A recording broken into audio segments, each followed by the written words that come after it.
Bonjour à toutes et à tous, aujourd'hui on se retrouve pour une nouvelle vidéo et là c'est une vidéo un peu spéciale parce que vous le saviez peut-être pas, mais en fait il y a à peu près 2 ans je me suis expatrié avec ma femme au Portugal et vraiment une expatriation totale, vraiment voilà, un changement de résidence définitif, on a complètement tout lâché entre guillemets en France pour aller s'installer au Portugal et du coup je tenais à faire une petite vidéo parce que finalement à l'époque on s'était pas mal renseigné sur internet, même si ça avait été un peu vite sur justement comment ça pouvait se passer pour un freelance d'aller s'installer au Portugal. Et en fait, j'avais entendu parler de cette opportunité, je crois, sur un groupe, un forum, et c'était un autre freelance qui était développeur, je crois, qui était, il s'appelait Martin, voilà, peut-être il regardera la vidéo, il se reconnaîtra, et qui m'avait dit, bah viens, moi je vais m'installer au Portugal, etc. Ça a plein d'avantages, c'est trop cool, etc. Parce qu'en fait, le délire, la situation, c'était quoi? C'était de se dire, en fait, moi je voyage toute l'année, je suis freelance, j'ai la chance de pouvoir voyager, et bah, pourquoi rester résident en France où finalement j'ai pas d'avantages, j'y suis pas, et pourquoi est-ce que j'irais pas aller dans un autre pays où finalement tout va être assez simple et en plus je serai moins taxé. Et du coup, il m'a très rapidement convaincu, j'ai lu plein de trucs, regardé plein de vidéos, mais j'ai pas trouvé forcément toutes les réponses à toutes mes questions, et c'est pour ça que j'ai tenu en fait à faire une vidéo, parce que voilà, je tenais aussi à, c'est un peu le but d'internet, d'apporter un peu ma petite pierre à l'édifice, et voilà, de partager en fait mon retour d'expérience sur mon expatriation au Portugal, ce qui était bien, pas bien, et voilà, d'avoir une conclusion. Donc en fait, il y a plein d'avantages. Le Portugal, c'est un pays incroyable, hein, tout ça, je vous le redirai en conclusion, vraiment, moi, c'est vraiment un pays coup de cœur. Après, est-ce que l'expatriation est faite pour tout le monde? Peut-être pas, tout va dépendre de votre situation et de votre personnalité. En tout cas, disons que dans cette vidéo, je vais quand même aborder plusieurs sujets qui sont importants, parce que déjà, un des premiers arguments pour les freelances, bien entendu, qui veulent aller s'expatrier au Portugal, peut-être vous en avez déjà entendu parler, c'est éventuellement les avantages fiscaux qu'il peut y avoir. Évidemment, voilà, ça compte, hein. En France, on ne peut pas vraiment parler d'avantages fiscaux. Moi, j'avais déjà publié sur mon blog un comparatif de plusieurs pays européens en termes de charges sociales et d'impôts, et je vous avais montré que la France, en fait, on n'est pas les pires, on est vraiment dans la moyenne, il y a des pays pires que nous, clairement, en termes de taxes, et clairement, le Portugal, ça fait partie des pays qui sont quand même dans les mieux en Europe, et en vrai, c'est un pays hyper développé, qui a plein d'avantages. Du coup, je vais aussi vous parler de tout ce qui est aspect santé, justement, dans le pays, et puis aussi comment est-ce que ça peut se passer pour se faire soigner ailleurs, par exemple en France, quand on revient. Je vais aussi vous parler du logement, louer, acheter, comment ça s'est passé, etc. Notamment pour nous quand on est arrivé, parce que il n'y a pas non plus que des côtés positifs dans l'expatriation. Et je vais aussi essayer de faire un petit bilan, parce que voilà, vous l'apprendrez un peu plus longuement pourquoi en fin de vidéo, en fait, on est rentré en France, hein, donc rien de catastrophique, hein, tout va bien, mais voilà, on est rentré en France, et du coup, je vous expliquerai un peu pourquoi. J'essaierai aussi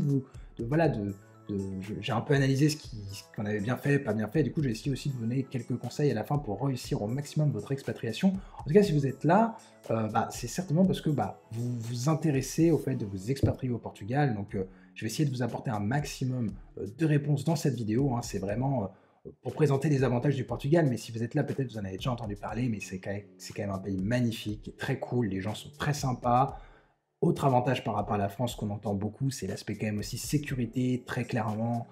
Par exemple, dans les grandes villes en France, la nuit à 4 heures du matin, quand on se balade, c'est quand même un peu chaud. Clairement, à Lisbonne, la nuit à 4 heures du matin, je laisserai ma fille, j'en ai pas, mais voilà, je laisserai ma fille rentrer toute seule, honnêtement, je dormirai tranquille, parce que, attention, il n'y a pas non plus de magie, c'est pas le paradis sur Terre non plus, il y a forcément des problèmes, mais il y en a quand même beaucoup moins sur cet aspect-là spécifiquement qu'en France. Après, c'est aussi un pays qui a des problèmes, il faut quand même nuancer un peu aussi tout ce qu'on voit sur Internet, parce que quand on est étranger, qu'on arrive au Portugal, déjà, je pense, il y en a beaucoup qui ne regardent pas la télé portugaise, il y a certainement un BFM portugais qui parle que de trucs négatifs toute la journée, mais quand on est étranger, finalement, on ne regarde pas, alors qu'en France, on avait accès à toutes ces news-là, et du coup, c'est très anxiogène, donc c'est aussi un pays qui a des problèmes, mais c'est quand même un pays qui, selon moi, voilà, pour un freelance, a plein d'avantages. La vie est quand même moins chère, clairement, même si sur certains aspects, elle n'est pas tant que ça. Faut pas non plus s'attendre à arriver en mode je suis un Qatari et je peux tout m'acheter comme ça. Ça reste quand même aussi un pays qui est plus cher sur d'autres aspects, mais globalement, quand même, j'avais trouvé que notamment les restaurants, etc., étaient moins chers. C'est très ensoleillé, il y a une très belle nature, une très belle architecture, des très belles villes.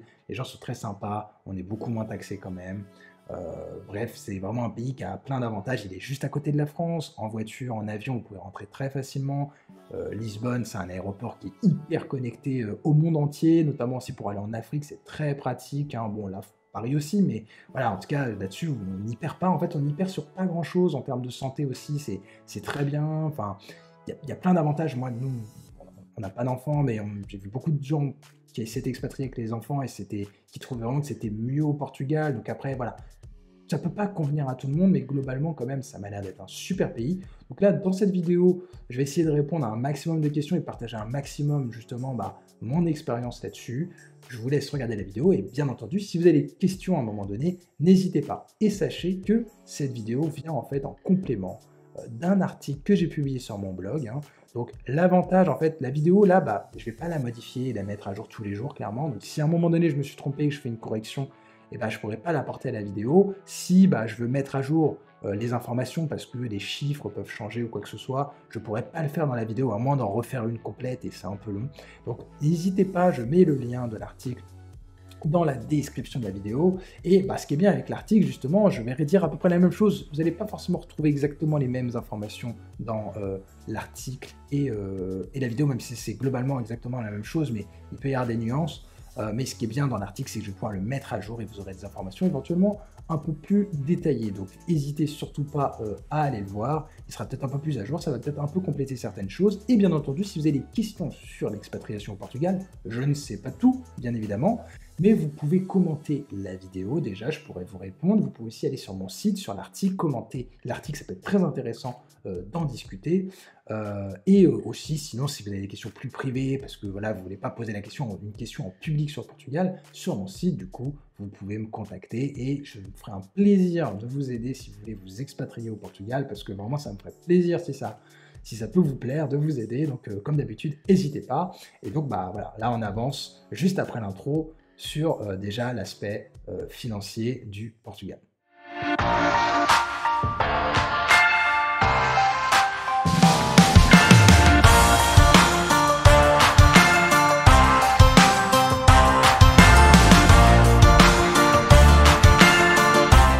Ok, alors quand on s'expatrie au Portugal, c'est vrai qu'il y a quand même plein d'avantages, mais plein de questions aussi qu'on se pose pour le logement, la santé et surtout quand même un des aspects les plus importants quand on est freelance, l'aspect financier. Quel statut est-ce qu'on va pouvoir, avoir en fait par rapport à la France? Combien est-ce qu'on va payer de charges sociales et combien est-ce qu'on va payer d'impôts? Donc c'est un peu ce dont je vais vous parler là du coup dans cette partie de la vidéo. Donc déjà le statut, comment ça va se passer? Également voilà, comme je vous disais, le Portugal, c'est comme à peu près tous les pays, on a toujours deux grosses taxes, on va dire.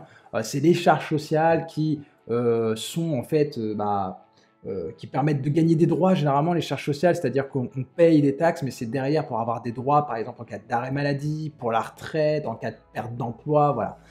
En fait, les charges sociales, souvent, ça justement sert à payer un système social, donc quelque part, ça nous donne des droits. Et après, il y a évidemment un impôt sur le revenu, voilà, donc assez logique comme chez nous, et là l'impôt sur le revenu, même si au final tout ça c'est toujours un peu mélangé derrière, mais globalement l'impôt sur le revenu c'est vraiment pour participer tout simplement aux frais au global du pays, voilà, payer son armée, ses routes, etc. Donc comment ça se passe déjà? Bon, il va bien falloir comprendre que si vous voulez être imposé au Portugal, bien entendu, il va falloir changer de résidence fiscale au Portugal. Donc, il y aura toute une partie sur l'administratif après vraiment, mais du coup, vous n'allez pas pouvoir garder votre entreprise française, parce que sinon, la France va vous dire, vous payez vos impôts en France puisque votre entreprise est française. Vous êtes freelance, vous pouvez bosser d'où vous voulez, vous devez payer vos impôts là où vous habitez, et du coup, si vous habitez au Portugal, il va falloir créer un statut au Portugal. Et alors, comment ça se passe? Et là, c'est assez formidable. Du coup, c'est exactement ce dont je vous parle dans l'article. En fait, vous avez un cabinet comptable qui est très utilisé. Moi, c'est celui qu'on m'a recommandé, qui s'appelle Weston Bridge. Alors là, ici, j'ai mis le lien, mais il suffit de taper Weston Bridge Portugal sur Google. Alors, c'est pas un lien affilié, il ne me rémunère pas. Mais moi, on m'avait recommandé ce cabinet comptable-là. Et ils vont pouvoir s'occuper de tout, d'ailleurs, de tout votre administratif, mais aussi notamment de vous créer votre statut et de vous conseiller, parce qu'ils peuvent gérer, du coup, votre comptabilité. Ils peuvent donc vous conseiller le meilleur statut. Alors, en Europe, au final, on se rend compte que tout se suit, en fait, beaucoup de choses en fait sont communes à peu près tous les pays européens, et je crois que le statut de la micro-entreprise qui est formidable en France quand on est freelance et qu'on démarre, je crois que c'était peut-être premièrement créé en France. Je crois qu'on était dans les premiers à créer un peu un statut comme ça, il me semble, simple. Et en fait, ce qui est pas mal, c'est qu'au Portugal, il y a la même chose. Il y a aussi un statut justement de la micro-entreprise, donc c'est-à-dire d'entrepreneur individuel. Donc voilà, vous n'êtes pas une entreprise à part entière. C'est vous-même, voilà, ça va être Guillaume Gersan qui propose ses services. et avec un système un peu, simple en fait, hein. Donc en fait, c'est vraiment, alors je ne sais plus comment est-ce qu'on dit en portugais, mais c'est le self, employed, donc vraiment voilà, l'auto-entrepreneur, ça s'appelle au Portugal. Et alors là, c'est à peu près la même chose qu'en France au niveau du statut, au niveau de la simplicité. L'avantage, donc moi j'ai tout fait avec Western Bridge, donc c'est Western Bridge qui créait mes factures, qui faisait mes déclarations, qui faisait tout et qui a créé même mon activité. Mais du coup, les différences avec la France qui sont quand même plutôt pas mal. Alors, il y a des plafonds évidemment. Alors, il faut savoir que les plafonds, ils sont révisés tous les ans. Donc là, forcément, on est en 2023, je vous donne des plafonds, enfin peut-être pas tous les ans, mais quasiment tous les ans. Voilà, ça suit un peu l'inflation, tout ça, ces plafonds de revenus. En France, quand on est freelance et qu'on vend ses services, le plafond, du coup, il est de 77 700 euros. Donc là, c'est ça. Donc si vous dépassez ce plafond, bon, vous pouvez le dépasser 2 ans, mais après, vous devez changer et, et être en société. Le gros avantage déjà au Portugal, c'est que le plafond, il est de 200 000 euros. Donc déjà, il faut les faire, les 200 000 euros hors taxe de chiffre d'affaires. Mais bah, c'est quand même hyper cool, quoi. Enfin, franchement, ce serait bien qu'on copie le Portugal sur ça en France. Et l'autre avantage par rapport à la France aussi, ce statut-là, c'est qu'il donne droit à l'assurance chômage. Et donc, si vous cessez votre activité d'auto-entrepreneur, et alors, il faut que ce soit un arrêt non volontaire, c'est-à-dire il faut que vous ayez une grosse baisse de chiffre d'affaires. Donc ça suffit, hein. Bon, ce qui est logique en fait, c'est une grosse baisse de chiffre d'affaires parce que bah, vous n'arrivez plus à vendre vos services. Et bah, en ayant cotisé, vous aurez le droit à l'assurance chômage. Chose que bah, nous, en fait, en France, on n'y a pas le droit. Bon, déjà que même quand on est salarié, on y a de moins en moins droit. Mais bah, en auto-entrepreneur, clairement, le chômage, on sait que c'est cuit, quoi. C'est-à-dire, si on est en auto-entreprise en France et que bah, finalement, ça marche pas, bah, après, il faut retrouver vite un emploi, quoi. Là, vous aurez le droit à l'assurance chômage. Alors après, je ne sais pas dans quelles conditions, quel montant vous avez le droit au chômage, mais j'ai trouvé ça quand même hyper cool d'avoir quand même cette sécurité. Et du coup, comme je vous dis, rien que ça, déjà, ça suffit à motiver pas mal de freelance et c'est vrai que c'est plutôt cool, hein. Alors après, voilà, il y a les 2 impôts, comme je vous disais, les charges sociales que vous allez payer, sur, bah, votre chiffre d'affaires tout simplement, donc ça va vous donner des droits et aussi l'impôt sur le revenu derrière. Alors comment ça se passe au niveau des charges sociales? Alors là, vu que c'est beaucoup de calculs, clairement, je vais vous inviter quand même à vous référer, à l'article, ça va être beaucoup plus clair. Alors en sachant que l'article peut aussi évoluer avec le temps, ce que la vidéo YouTube ne pourra pas. Donc peut-être que là, les chiffres que vous voyez tout de suite, peut-être que la forme est différente, peut-être que j'ai fait d'autres calculs. Mais déjà, ce qui est assez sympa, donc en fait, les charges sociales, c'est en France, c'est l'URSSAF quand on est freelance qui nous les prend. Donc par exemple, si vous êtes micro-entrepreneur en France, normalement, vous payez, donc en tant que freelance, si vous êtes dans les prestations de services, vous payez 21,2% de votre chiffre d'affaires. Donc par exemple, si vous gagnez 100 000 euros, ça va être plus simple simplement pour mon calcul, c'est pas mal, hein, bravo si vous le faites. Et si vous payez alors 100 000 euros, vous dépassez le plafond de la micro-entreprise, mais on peut le dépasser 2 ans, donc c'est réaliste. Si vous gagnez 100 000 euros, en fait, vous allez devoir payer 21 200 euros à l'URSSAF, donc sur la totalité de votre chiffre d'affaires. Il faut savoir qu'au Portugal, du coup, c'est quasiment la même chose, c'est 21,4%, mais sur 70% de votre chiffre d'affaires. Et ça, déjà, ça fait une grosse différence, parce que justement, c'est ce que je vous dis, en fait, si on voulait comparer, parce qu'en fait, en France, vous payez l'URSSAF en tant que micro-entrepreneur sur la totalité de votre chiffre d'affaires, pas sur votre bénéfice. Si vous avez des charges, l'URSSAF, ils s'en fichent. Vous allez quand même payer 21,2% sur votre chiffre d'affaires. Alors qu'au Portugal, ils s'en fichent pas. Ils disent, bon, bah, on fait un abattement de 30%. En clair, ils considèrent que peut-être, en tant qu'entrepreneur, bah, vous avez 30% de charges et du coup, vous allez cotiser que sur 70% de votre chiffre d'affaires.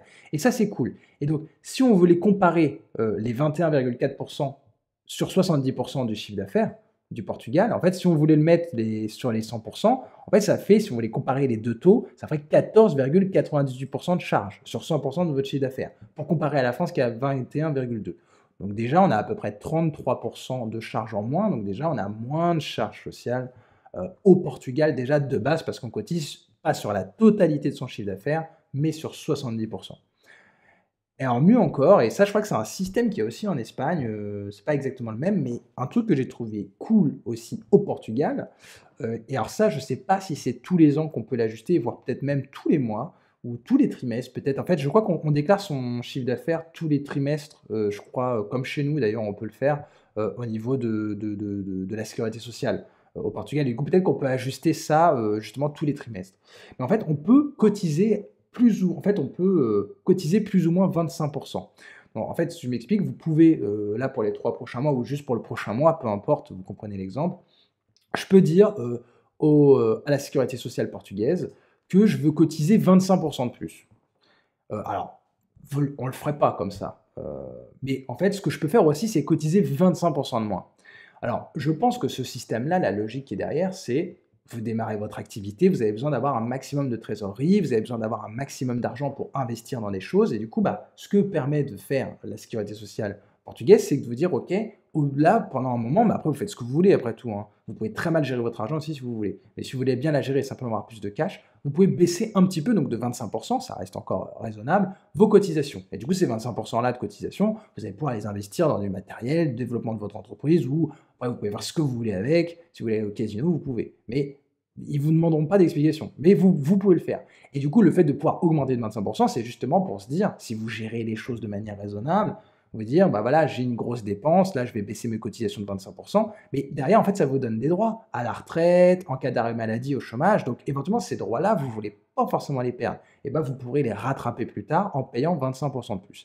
Après, si vous, juste simplement, vous vous dites, moi par exemple, c'était mon cas, la retraite portugaise, etc., je m'en fiche un peu, je préfère payer moins de cotisations sociales et ces 25 moi, je vais les gérer de ma manière à moi, en investissement, etc., et je vais faire ma propre protection sociale personnelle, et ben voilà, vous faites ce que vous voulez, vous baissez de 25 donc déjà, c'est quand même archi cool. Donc en fait, comment ça fonctionne, hein, c'est que ça va appliquer, en fait, vous allez augmenter ou baisser de 25 votre chiffre d'affaires. Alors je pense qu'on peut faire entre les deux, hein, on peut faire 15 10 on peut faire ce qu'on veut, mais c'est le max, plus 25, minimum, moins 25. En fait, si on déclare par exemple un chiffre d'affaires de 1000 euros, en fait, on peut cotiser sur 1250 euros, voilà, parce qu'on augmente de 25 ou on peut cotiser sur 750 euros, parce qu'on baisse de 25 voilà, ici, vous voyez, je vous ai fait un petit calcul.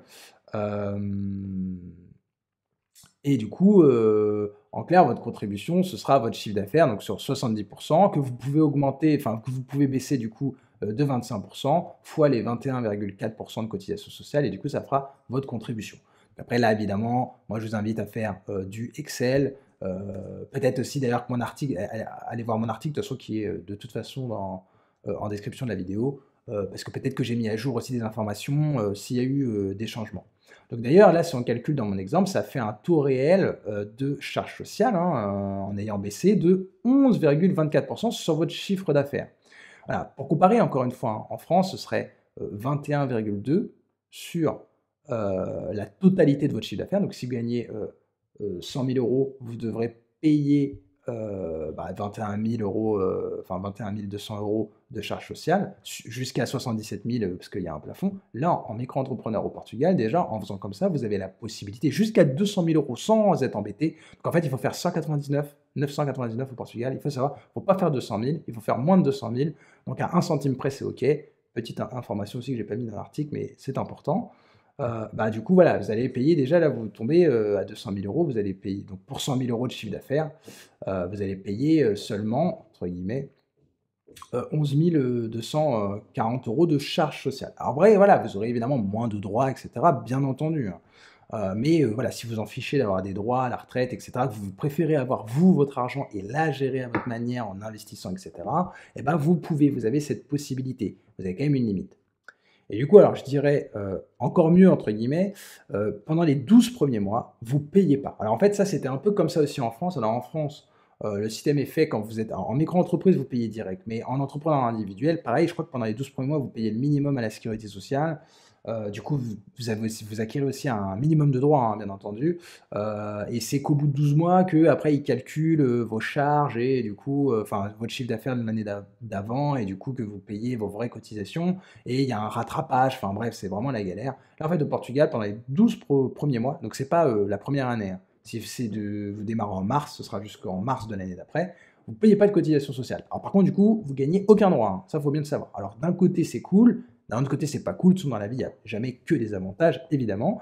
Mais disons que si vous y allez en vous disant, là, je veux mettre un maximum d'argent de côté pour investir, par exemple, dans l'immobilier, vous pouvez voir ça de manière un peu cool, quoi, en sachant qu'en plus, on parlera de la santé après, vous pouvez très bien vous protéger au niveau santé, de toute façon, de manière privée, et du coup, bon, la sécurité sociale portugaise, vous n'avez pas forcément besoin. La retraite, de toute façon, bon, vous pouvez vous dire, je vais la faire moi-même. Et après, le chômage, bon, espérons que tout va bien et que vous n'allez pas perdre votre emploi. Et du coup, vous pouvez vous dire, vraiment, je m'en fiche. Et du coup, c'est cool. Donc, en vrai, moi, j'ai trouvé ça assez cool de ne pas avoir de charges les 12 premiers mois.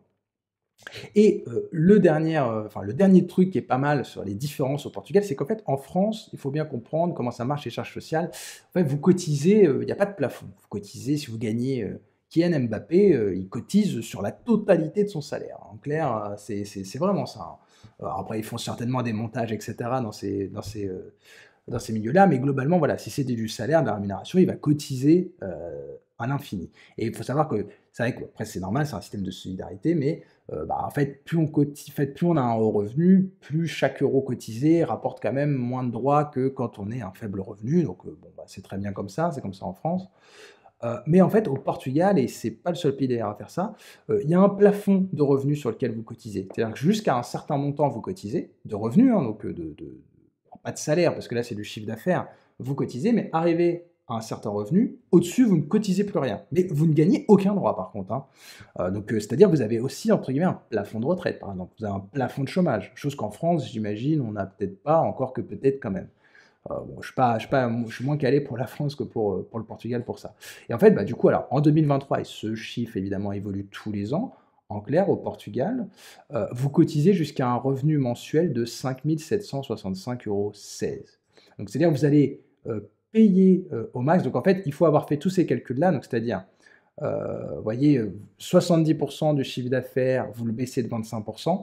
Si ça fait plus, donc tout ce calcul-là, si ça fait plus de 5 765,16 € sur un mois, et ben en fait, vous cotiserez que jusqu'à 5 765,16 €. Donc en fait, si vous gagnez 10 000 € par mois, donc ce que vous pouvez tout à fait faire, hein, au Portugal, puisque vous avez un plafond de 200 000. Donc d'ailleurs, après, je vous fais un exemple.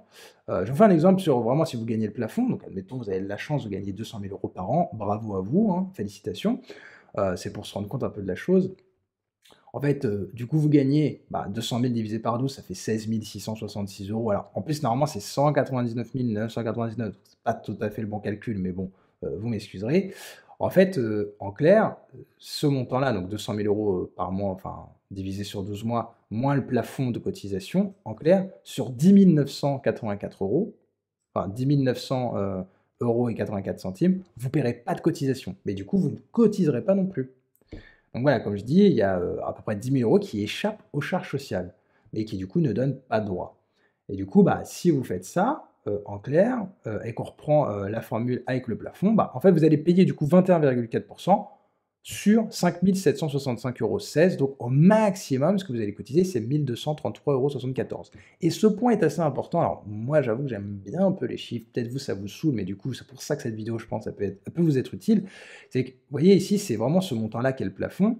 Là, dans la formule, je ne fais pas les moins 25 et sur seulement 75 de votre chiffre d'affaires. Parce qu'en fait, ce plafond-là, c'est le plafond à partir du moment où justement, vous avez déjà retiré 30 de votre chiffre d'affaires et que vous avez, si vous avez envie, hein, vous avez déjà retiré les 25 donc c'est le minimum, quoi. En fait, si vous gagnez plus de cette somme-là, si vous gagnez, plus de 10 000 €, le minimum, que vous paierez, ce sera, voilà, le plafond, c'est vraiment 5 765,16 € sur lequel vous allez payer les cotisations et donc du coup, ça vous fait 1 233,74 €.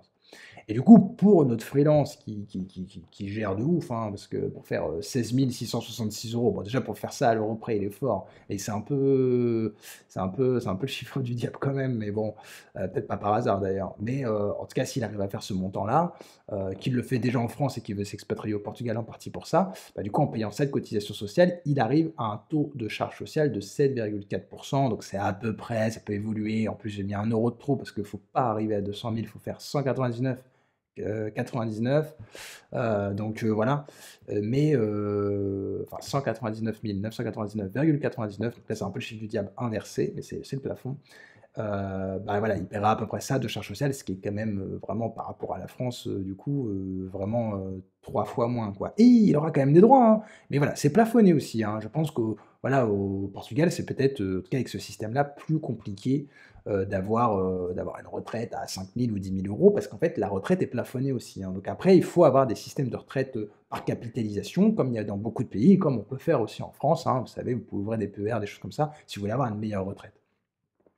Donc, et bon, ça donnera aussi droit au chômage, vous avez la sécurité sociale, vous avez le droit d'être en arrêt maladie. Alors moi, j'avoue que tout ce qui est droit de la sécurité sociale portugaise, j'en ai pas profité. Bon, je suis resté 2 ans, donc la retraite, étant donné qu'en plus les 12 premiers mois, vous cotisez pas, bah, enfin, je vais pas réclamer ma retraite portugaise, je suis même pas sûr d'avoir droit, enfin, c'est même quasiment sûr. Au niveau de l'assurance santé, je vous en parlerai après, j'ai pris une assurance privée, donc voilà, j'ai pas profité forcément de la sécurité sociale, et j'ai pas eu de soucis de santé, tant mieux pour moi, j'aurais pu en avoir et je me serais fait, très bien soigner. Et le chômage, pareil, j'ai pas eu besoin. Donc, c'est pour ça que moi, ça m'allait très bien personnellement, via ma situation, d'avoir, si peu de charges sociales. Donc après voilà, vous trouvez pas mal d'informations, sur internet, tout ça, hein, tous ces calculs-là, mais, il y a une différence entre ce qu'on trouve dans la théorie et toutes ces formules et la réalité. Donc moi, je l'ai expérimenté. J'ai Weston Bridge, hein, que je vous conseille du coup de contacter, ou n'importe quel cabinet comptable portugais, ce sera quand même beaucoup plus simple. Ils ont fait mes déclarations, j'ai payé mes charges sociales et c'était exactement cette formule-là. Donc, ça c'est OK, c'est vrai, dans la vraie vie, quand vous serez sur place, ce sera ça, hein. Les 12 mois où il n'y a pas de cotisation, le plafond là ici, c'est effectivement c'est ça, la formule c'est bien ça, donc ça c'est OK, je l'ai vraiment, testé. Donc du coup, donc le statut, bah, voilà, vous voyez, il y a la micro-entreprise. Alors après, si vous faites plus de 200 000 €, vous avez une société et tout, je sais que Weston Bridge m'avait dit, même quand vous dépassez les plafonds, si vous les dépassez, on peut monter des sociétés, faire des trucs comme on fait en France pour optimiser votre rémunération et cetera. Donc ça, ils peuvent aussi vous conseiller, bien entendu. Donc ça, le statut, c'est OK, je parle surtout pour un freelance et je me dis déjà 200 000 €, faut les faire. Après, il y a d'autres solutions aussi, mais déjà 200 000 €, au-dessus, je pense que je m'adresse à plus grand monde quand même, on va pas se mentir. C'est quand même déjà un beau chiffre. Après, il faut se faire d'autant plus conseiller. Mais ça, c'est OK. Les charges sociales, c'est OK. Et maintenant, il reste l'impôt sur le revenu. Alors, l'impôt sur le revenu au Portugal, là, l'impôt sur le revenu, c'est toujours extrêmement compliqué. Et alors, en fait, au Portugal, de base, il y a un impôt sur le revenu progressif, comme en France. Vous savez, en France, selon vous avez plusieurs tranches. De temps à temps, vous payez tant de pourcents, de temps à temps, après, vous payez tant de pourcents, etc. Et du coup, c'est progressif et c'est juste pour tout le monde. Alors, c'est le même système, hein. C'est très différent de chez nous, vraiment, parfois on ne se rend pas compte. Il faut savoir que en France, si on regarde, comment ça s'appelle? C'est les, je sais pas, fourchette, impôt revenu, France, je sais pas, fourchette qu'on appelle barème, voilà, ça c'est le barème. Je suis un peu nul. Voilà, en France, donc là c'était en 2023, jusqu'à 10 777 €. Donc ça c'est pareil, hein, c'est pareil pour tout le monde, même Mbappé, jusqu'à 10 777 €, il paye 0% d'impôt. Bon, il s'en fout un peu lui, mais vous comprenez l'idée, en fait, ça c'est pareil pour tout le monde. Après, voilà, de 10 778 à 27 478, c'est 11%, etc., etc. Au Portugal, c'est très différent parce que déjà, dès le premier euro, donc de 1 euro à 7 479, bon, vu que le SMIC il est dans les 700 euros, en fait, c'est à peu près la même fourchette que nous, hein, c'est 14,5%. Donc déjà, vous vous rendez compte que le Portugais qui est au SMIC, il n'est pas à la même enseigne que le Français qui est au SMIC, hein. Ensuite, de 7 400 à 11 000, hein, donc voilà, c'est 21%. Et ensuite, de 11 000 à 15 000, c'est 26,5%, etc., etc. En fait, on est vite, globalement, quand vous gagnez bien, là, typiquement, notre freelance, là, qui gagnait le chiffre du diable, 16 666 €, en clair, il est vite à 50% d'impôts. Donc même s'il n'a pas payé beaucoup de charges sociales, il a quand même beaucoup d'impôts derrière. Alors, ici, je vous ai mis un lien aussi vers un article qui explique un peu l'imposition au Portugal, qui peut être plus intéressant si vous voulez aller plus loin. Donc, il y a un statut que le Portugal a créé pour attirer justement les étrangers, donc voilà, pour que des gens viennent s'installer dans le pays, participent à l'économie du pays, donc payent des impôts, des charges, placent des sociétés, emploient des gens, dépensent leur argent dans le pays. Ils ont mis un système en place et ça tous les pays quasiment le font, certains plus que d'autres, parce que bah, le Portugal, je pense, en avait plus besoin que d'autres pays, par exemple que la France, d'attirer voilà, des gens qui avaient de l'argent. Et du coup, il y a un système qui s'appelle le NHR, ou RNH en français, parce que c'est un statut de résident non habituel. Donc en clair, vous êtes résident, mais en fait, vous n'êtes pas portugais. En fait, si vous avez la nationalité portugaise, vous ne pouvez pas avoir ça. Donc si vous êtes franco-portugais, que vos parents ils vous ont fait naturaliser portugais, et ben, malheureusement, normalement, vous ne pourrez pas avoir ce statut-là. Alors par contre, du coup, si vous n'êtes pas portugais, bah, c'est cool pour vous. Et du coup, voilà, ce que ça permet, en fait, c'est un forfait. En fait, vous payez 20% d'impôt sur votre revenu. Donc c'est vraiment 20% de 0 € à 1 milliard d'euros si vous voulez. Alors peut-être il y a peut-être quand même un plafond vraiment, peut-être pas 1 milliard, mais en vrai, il n'y a pas de, enfin, il y a pas de plafond normalement, c'est 20% d'impôt sur tous vos revenus. Et les revenus qui viennent de l'étranger, normalement, ne sont pas taxés. Donc c'est-à-dire que potentiellement, je sais pas moi, si vous avez une entreprise, Alors après, il ne faut pas tricher non plus avec les impôts français, il ne faut pas placer une société à l'étranger pour se verser des dividendes, mais en clair, les dividendes, si vous avez des actions en direct par une société, peu importe où est-ce qu'elle est et qu'elle vous verse des dividendes, et ben, le Portugal, il va vous taxer 0% sur ces dividendes-là. Après, si vous avez peut-être des actions en France, peut-être il faudra payer des impôts en France sur ces revenus-là, évidemment, s'ils doivent être taxés à la source directement. Mais voilà, globalement, sur vos revenus de freelance, de votre micro-entreprise, là, vous allez payer 20% dès le premier euro. Alors honnêtement, en France, vous n'allez pas forcément payer 20% tout de suite, hein, parce que si on regarde les... Vous voyez, bon, après, celui qui fait 200 000 euros en France, bon, déjà, il a eu un peu d'URSSAF en moins, donc il va pas forcément, il va pas lui rester 200 000 euros imposables, mais il va quand même payer, vous voyez, jusqu'à 27 000 euros, on a 11%, et ensuite de 27 à 78, on a 30%. Bon, ça va quand même très vite de dépasser les 20% global, hein. Mais c'est compliqué de calculer vraiment un pourcentage fixe sur son imposition. Et du coup, en fait, en complément du coup de ce statut de micro-entrepreneur, vous allez payer 20% d'impôt sur 75% de votre chiffre d'affaires de freelance. Donc déjà, il y avait un abattement. En fait, la sécurité sociale portugaise sur votre chiffre d'affaires au niveau des charges sociales se considérait que vous aviez des charges et que vous n'alliez pas payer de l'imposition enfin, des charges sociales sur la totalité de votre chiffre d'affaires en tant qu'indépendant.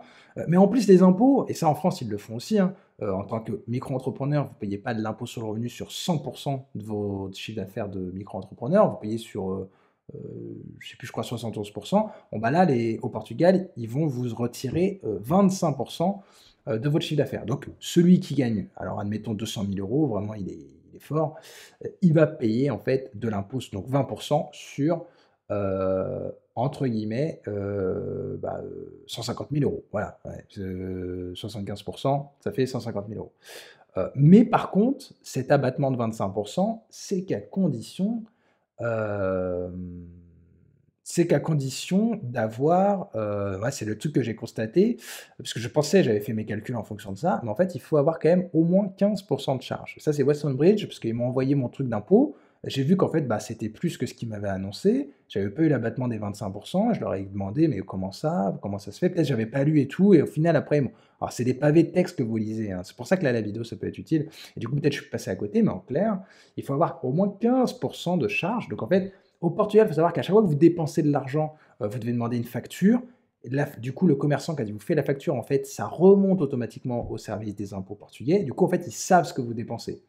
Alors certains vont trouver ça pas bien, moi je trouve ça plutôt cool parce qu'au moins comme ça, en fait ils savent tout. Donc si vous déclarez tout sur le site des impôts, vos factures, même en cas de contrôle, vous avez oublié un truc, ils ne peuvent pas se dire que vous êtes de mauvaise foi, vous avez tout envoyé. Tout est électronique. Donc ça c'est cool. Et d'ailleurs ça va arriver en France aussi, des factures électroniques comme ça sur le portail des impôts, normalement. Mais du coup, bah, en fait, dans votre activité professionnelle, si vous dépensez des trucs, je sais pas, un loyer, un espèce de coworking, des ramettes de papier, bon, je dis des bêtises, un ordinateur ou quoi que ce soit, bah, en fait, il va falloir demander la facture au nom de votre société, enfin de votre micro-entreprise portugaise. Ça va remonter au niveau des impôts. Et du coup, bah, si ça fait 15% de votre chiffre d'affaires, vous aurez l'abattement des 25% normalement. Et moi, en fait, bah, du coup, j'avais pas fait parce que pour moi, il n'y avait pas besoin de faire ça. Donc, puis en vérité, je pense pas que j'avais 15% de charge. Donc, en vrai, ça aurait de toute façon pas trop marché au final. Mais c'est vrai que moi, j'ai tout acheté avec ma carte perso parce que de toute façon, je me suis dit, on s'en fout, quoi. J'ai pas besoin de ça. Donc, du coup, en fait, j'ai pas eu l'abattement des 25%. Donc, en fait, j'ai payé, entre guillemets, donc, sur 100% de mes, sur 100% de mon chiffre d'affaires, mes 20% d'imposition. Par contre, faut savoir que la première année, vous avez 50% de réduction. Donc, en fait, en vérité, j'ai pas payé 20%, mais 10%. Voilà, donc j'aurais pu, si en plus j'avais eu les 25%, ça aurait été encore mieux, mais du coup je les avais pas. Mais du coup, j'ai payé 10%. La deuxième année, vous avez 25% de réduction, donc là vous payez 15% d'impôt sur le revenu, et à partir de la troisième année, et jusqu'à la dixième, parce que le statut est valable 10 ans, après au bout de 10 ans, vous passez sur le système d'imposition portugais qui est bah, du coup un peu énervé, hein, comme je vous l'ai montré, mais Weston Bridge m'avait dit que dans tous les cas, après, avec une société, etc., un peu comme en France, il y a moyen d'optimiser et d'optimiser un peu sa rémunération. Bon, en plus, si pendant 10 ans vous êtes au Portugal, que vous avez ces charges-là, vous allez quand même avoir pas mal d'argent de côté. Après, il n'y a peut-être pas forcément nécessité de tous verser en salaire, clairement, si vous restez 10 ans au Portugal, et plutôt d'investir avec une société comme on pourrait le faire en France. Je pense que ça pourrait être bien plus intéressant. Mais voilà, quand même, les 2 premières années, vous avez quand même des sacrées réductions. Donc, voilà, en fait, la première année, vous payez 10%. Si vous avez 15% de charge, vraiment, vous pouvez justifier peut-être même un peu moins. La deuxième année, 15 et la troisième jusqu'à la dixième, 20% d'impôt sur le revenu. Donc, du premier euro jusqu'au dernier euro de votre chiffre d'affaires. Donc voilà, ça c'est ce que je vous expliquais. Et du coup, alors l'avantage quand même d'avoir, parce que là, comme vous pouvez voir, hein, au Portugal, vous avez quand même des charges sociales, vous avez quand même de l'impôt. Pour moi, c'est mieux, ça fait partie des avantages du Portugal. En sachant qu'en plus, en tant que freelance, vous aurez aucun problème, hein. Là, je fais plus un peu pêle-mêle parce que globalement, j'ai fini les calculs. Et après, vous avez tous les calculs, voilà, vous avez tous les calculs dans mon article et vous pouvez faire vos propres simulations, vous pouvez vous faire un petit Excel. Mais ce qui est bien au Portugal, c'est que vous payez quand même de l'impôt. Et moi, je trouve que par rapport à des pays comme voilà, Dubaï, par exemple, où, et tout il va y avoir l'impôt sur le revenu à Dubaï, mais je pense que c'est mieux, c'est que en fait, souvent, on se dit, OK, je m'expatrie, et du coup, il y a des conventions de non-double imposition entre la France et d'autres pays. En fait, en clair, c'est le but, c'est de se dire, bah, sur un revenu professionnel, 2 pays vont pas taxer le même revenu. Parce que c'est vrai que ce serait pas logique. Mais en fait, moi, je pense, hein, je suis pas du tout avocat, mais moi, j'étais personnellement plus rassuré par le Portugal par rapport à ça, c'est que, en fait, si vous allez dans un pays où vous avez 0% d'impôt, vous expatriez, bah, l'accord entre la France et ce pays-là, où justement la France dit, bon, écoutez, s'il est taxé là-bas, je vais pas, moi, doublement l'imposer. Bah, en fait, pour moi, il est un peu caduque parce que bah, si tu vas là-bas et que tu as 0% d'impôt, bah, la France, elle peut dire, ah oui, non, mais c'était qu'à condition que tu sois imposé là-bas. Là, t'es pas imposé, tu as payé 0% d'impôt. Donc au final, je vais te taxer. Donc moi, j'aurais personnellement un peu peur. Après, là, c'était juste un petit aparté parce que je vous ai la réflexion justement dans l'article. Et voilà, c'est un peu ma réflexion. Et c'est pour ça qu'au Portugal, vous participez voilà, quand même à l'économie du pays, vous payez des impôts, pour eux c'est rentable, hein, parce qu'en vérité, sans ça, peut-être que beaucoup, enfin, clairement, vu leur fourchette d'imposition, honnêtement, je pense qu'il n'y a pas beaucoup d'étrangers qui s'expatrieraient au Portugal. Enfin, honnêtement, c'est bon, il faut vraiment être très amoureux du pays, en sachant qu'en plus, si vous voulez louer à Lisbonne, on en reparlera plus tard, ça va vous coûter très cher, mais qu'en plus, alors c'est peut-être lié aussi, hein, peut-être cher parce que justement les gens sont venus parce qu'il y avait moins d'impôts, mais bref, clairement, je pense que c'était un bon deal pour eux. D'ailleurs, il y a eu plein d'investissements, etc. au Portugal. Je pense que ça a quand même pas mal aidé. Et quand même aussi l'autre avantage du Portugal en tant que freelance, avec votre statut, c'est que vous allez avoir un numéro de TVA, donc vous allez pouvoir travailler avec tous les autres pays de l'Union européenne. Vous allez avoir aucun client qui va être embêté à travailler avec vous parce que vous êtes dans un paradis fiscal et que du coup c'est compliqué pour son entreprise de travailler avec vous parce qu'il risque de se taper un contrôle. Là, vous êtes au Portugal, c'est un pays de l'Union européenne, tout est cool et du coup voilà. Donc vraiment au niveau financier, moi alors je ne crois pas que j'ai calculé mais le total, mais vous voyez si vous payez au total, alors c'était par rapport au plafond, donc il faut gagner plus de 5 765 € par mois pour avoir ça. Mais j'avais dit que ça faisait 7,4 et ensuite d'impôt sur le revenu, enfin en plus non, la première année d'activité, vu que vous ne payez pas de charges sociales, vous avez juste 10% d'impôt. Donc en fait, vous n'avez que 10% d'impôt sur le revenu. Après, voilà, à partir de la deuxième année, vous allez commencer à payer des charges sociales. Donc si vous êtes au plafond, que vous payez du coup bah, à peu près 7,4%, plus bah, du coup la deuxième année, vous paierez 15% d'impôt. Bah, du coup, vous serez genre à 22-23% au total de taxes hein, sur votre chiffre d'affaires. Donc, si vous facturez 200 000 euros, ce sera ça. Et à partir de la troisième année, où là, vous aurez 20% d'impôt sur le revenu, bah, du coup, alors peut-être que vous arriverez à... Alors, ah oui, parce que ce que je disais pas sur les charges, là, le fait que vous allez payer en fait sur l'impôt sur le revenu, c'est 20% sur normalement 75% de votre revenu. C'est vrai que dans les charges, il peut y avoir justement des charges sociales. Et du coup, si vous payez des charges sociales à partir du 13e mois, parce que moi, forcément, en fait, la première année, vu que les 12 premiers mois, vous n'avez pas de charges sociales, bah, j'avais pas de charges. Donc, c'est aussi pour ça. En fait, les charges sociales, ça compte. Donc, en fait, je pense qu'à partir du 13e mois, en fait, vu que vous avez eu des charges sociales qui peuvent être éventuellement importantes, et bah, vous paierez peut-être pas 20% sur la totalité de votre chiffre d'affaires, mais peut-être 20% sur 75%. Mais globalement, vous voyez, ça vous fait 7,4 plus 20%, admettons même, vous payez sur 20%, vous payez vraiment vos 20% d'impôt parce que vous n'avez pas 15% de charge. Bah oui, parce qu'en plus, si vous êtes à 7,4, effectivement, si vous gagnez 200 000 euros, vous ne serez pas à 15% de charge. Il faut avoir d'autres charges. Bref, après, c'est des calculs à faire. Vous pouvez demander à Weston Bridge de vous faire des simulations, mais là, vraiment, vous avez quelque chose d'assez sûr. Du coup, vous serez à peu près, allez, en tout et pour tout, charge sociale plus impôt sur le revenu, vous serez allé au max peut-être à 27-28% au total. Ce qui est quand même pas zéro non plus, hein, attention, hein, clairement, il ne faut pas s'enfuir au Portugal pour payer 0% d'impôt, hein, c'est vraiment pas le truc. Mais voilà, vous avez un pays de qualité, avec quand même un taux d'imposition, il vous reste quand même pas mal d'argent et surtout qui est débloquable, hein, parce qu'en France, vous pouvez faire des montages avec une société, investir votre trésorerie, et cetera. Mais il n'y a pas beaucoup de liberté quand même. Et puis dans tous les cas, si vous investissez et qu'à un moment donné, vous voulez vous verser du salaire pour vous faire plaisir, vous allez quand même payer des charges, et cetera. Alors que là, c'est quand même, il vous reste à peu près 70% de votre, enfin, de votre chiffre d'affaires, de ce que vous facturez à vos clients.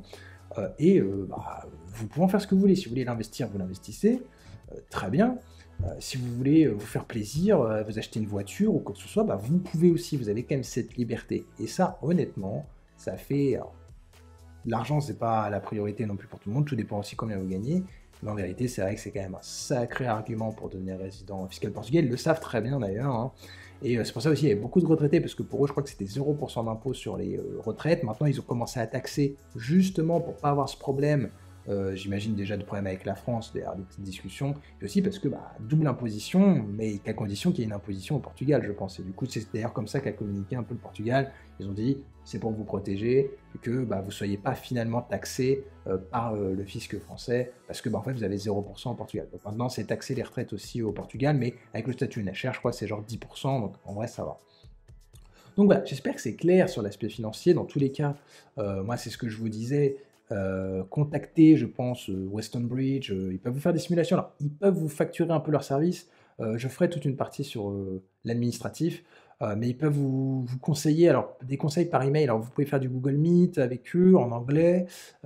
Sinon, ils peuvent vous faire des simulations, etc. Faut payer, c'est pas très cher, hein. N'hésitez pas à le faire si vous avez un doute. Mais là, déjà, je pense que ça vous donne une idée. Et dans tous les cas, bien entendu, pour ces questions-là, vous pouvez aussi me poser des questions. Alors, je ne suis pas expert comptable, je ne suis pas avocat, je ne pourrais pas vous répondre pour tout.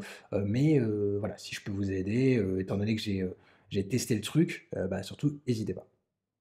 Ok, alors, concernant la santé, c'est forcément un sujet important quand on s'expatrie, même si ce n'est pas le sujet le plus fun. Alors, c'est un sujet qui va intéresser plus ou moins en fonction de sa situation, notamment aussi déjà en fonction de son âge.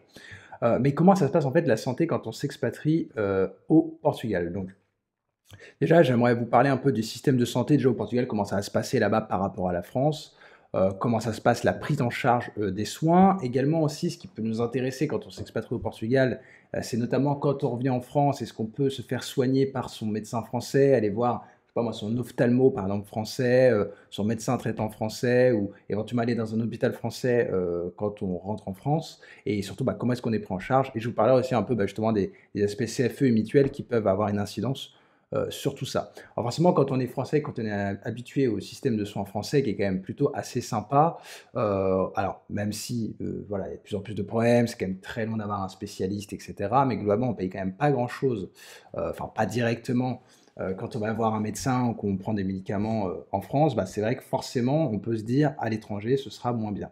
Alors déjà, l'avantage du Portugal, c'est que c'est quand même dans l'Union européenne, donc au final, dans les pays voilà, de l'Union européenne, tout est à peu près pareil au final, moi c'est ce que j'ai constaté. Et concernant le système de santé portugais, finalement c'est un peu comme chez nous, c'est-à-dire en fait il y a deux systèmes de santé, enfin souvent en fait chez nous on se pose pas trop la question, mais en fait il y a un système de santé privé, un système de santé public. Donc c'est-à-dire vous avez des hôpitaux publics et vous avez aussi des cliniques privées. Donc en fait tout comme en France aussi vous pouvez très bien aller à l'hôpital public, mais parfois pour certaines opérations vous allez aller dans une clinique privée parce que voilà, tel médecin est hyper reconnu et du coup, forcément, voilà, il est très bien, il est bien mieux payé en clinique privée et du coup, c'est là-bas que vous allez pouvoir aller.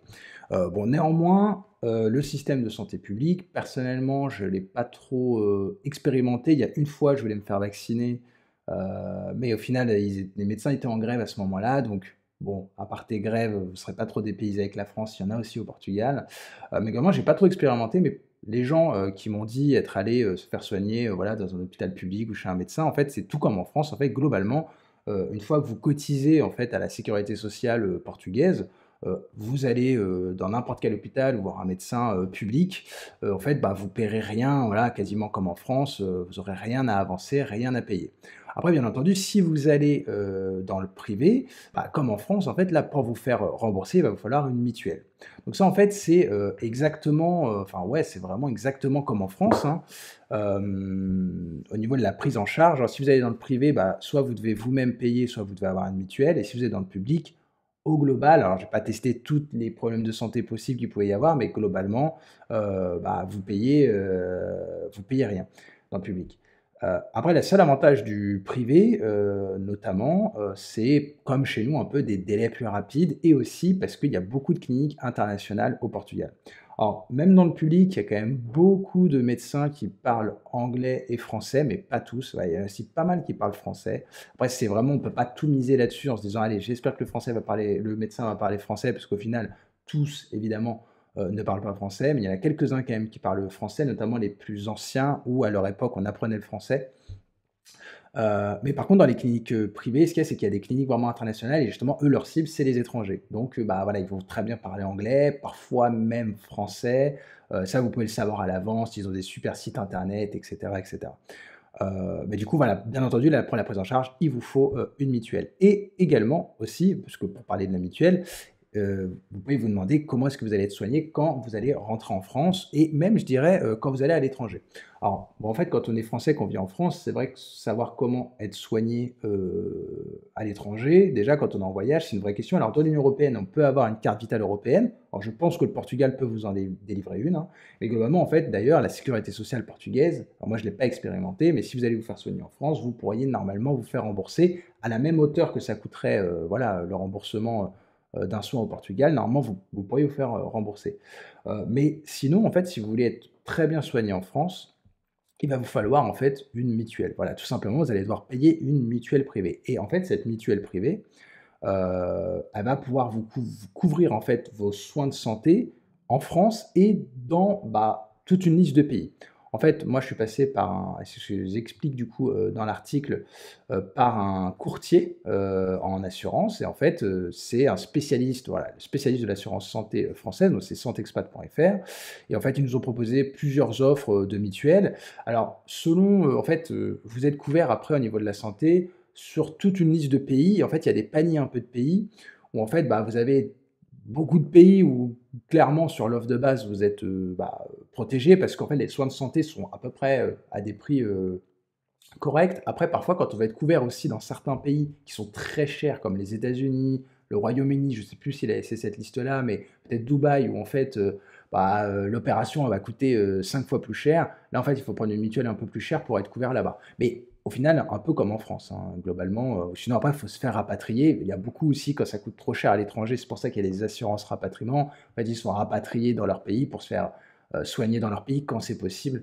Bon malgré tout, à peu près partout dans le monde, on vous laissera pas mourir non plus. Mais après c'est une question de la prise en charge. Donc en fait, Santexpat, ils vont, ils nous ont proposé du coup plusieurs mutuelles. Alors bien entendu, ça marche comme une mutuelle en France, hein, sauf que en fait, cette mutuelle-là, elle peut démarrer le remboursement à partir du 1er euro. Parce qu'en fait, comment ça fonctionne en France? Vous avez la sécurité sociale qui vous rembourse de base certains trucs et ils vous remboursent par exemple une partie de certaines choses. Par exemple, les lunettes, la sécurité sociale elle rembourse, genre 2-3 € et après c'est la mutuelle qui complète.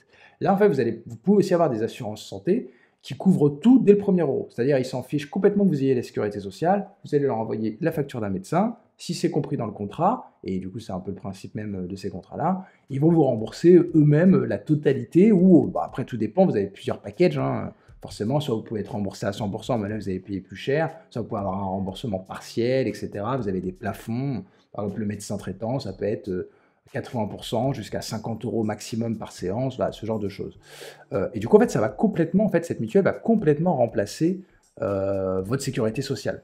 Alors, vous aurez quand même la sécurité sociale portugaise, hein, si vous avez une activité professionnelle au Portugal, mais vous pouvez aussi juste passer par une mutuelle internationale. Donc, nous, on avait pris un contrat chez April International. Donc, April, c'est un assureur. Donc, Santexpat, en fait, c'est une mise en relation. Ça permet, en fait, de comparer plein de contrats et de choisir voilà, le meilleur rapport qualité-prix par rapport à sa demande. En plus, on avait été aussi très bien conseillé. Ça qui est bien avec Santexpat, c'est, je trouve, des personnes qui sont derrière qui nous avaient hyper bien conseillé. Donc du coup, vous pouvez effectivement vous faire soigner en France et aussi à l'étranger juste en prenant une mutuelle. Par contre, vous allez payer bien plus cher cette mutuelle qu'une mutuelle en France qui vient compléter simplement la sécurité sociale. Parce que bon, pour une mutuelle, en vérité, même les médecins, etc., finalement, la mutuelle, ça ne lui coûte pas grand-chose, parce que c'est la sécurité sociale qui vous rembourse quand même pas mal. Donc là, forcément, si vous prenez une mutuelle qui vient pas juste compléter la sécurité sociale, mais qui doit tout payer, elle va coûter beaucoup plus cher, entre guillemets, par mois. À titre d'exemple, moi je crois que j'avais une mutuelle, une très bonne mutuelle qui remboursait bien, parce que surtout c'est ça qui coûte cher dans les mutuelles, c'est bien les dents et les lunettes. Je devais payer peut-être en France quelque chose comme 70 €. au total.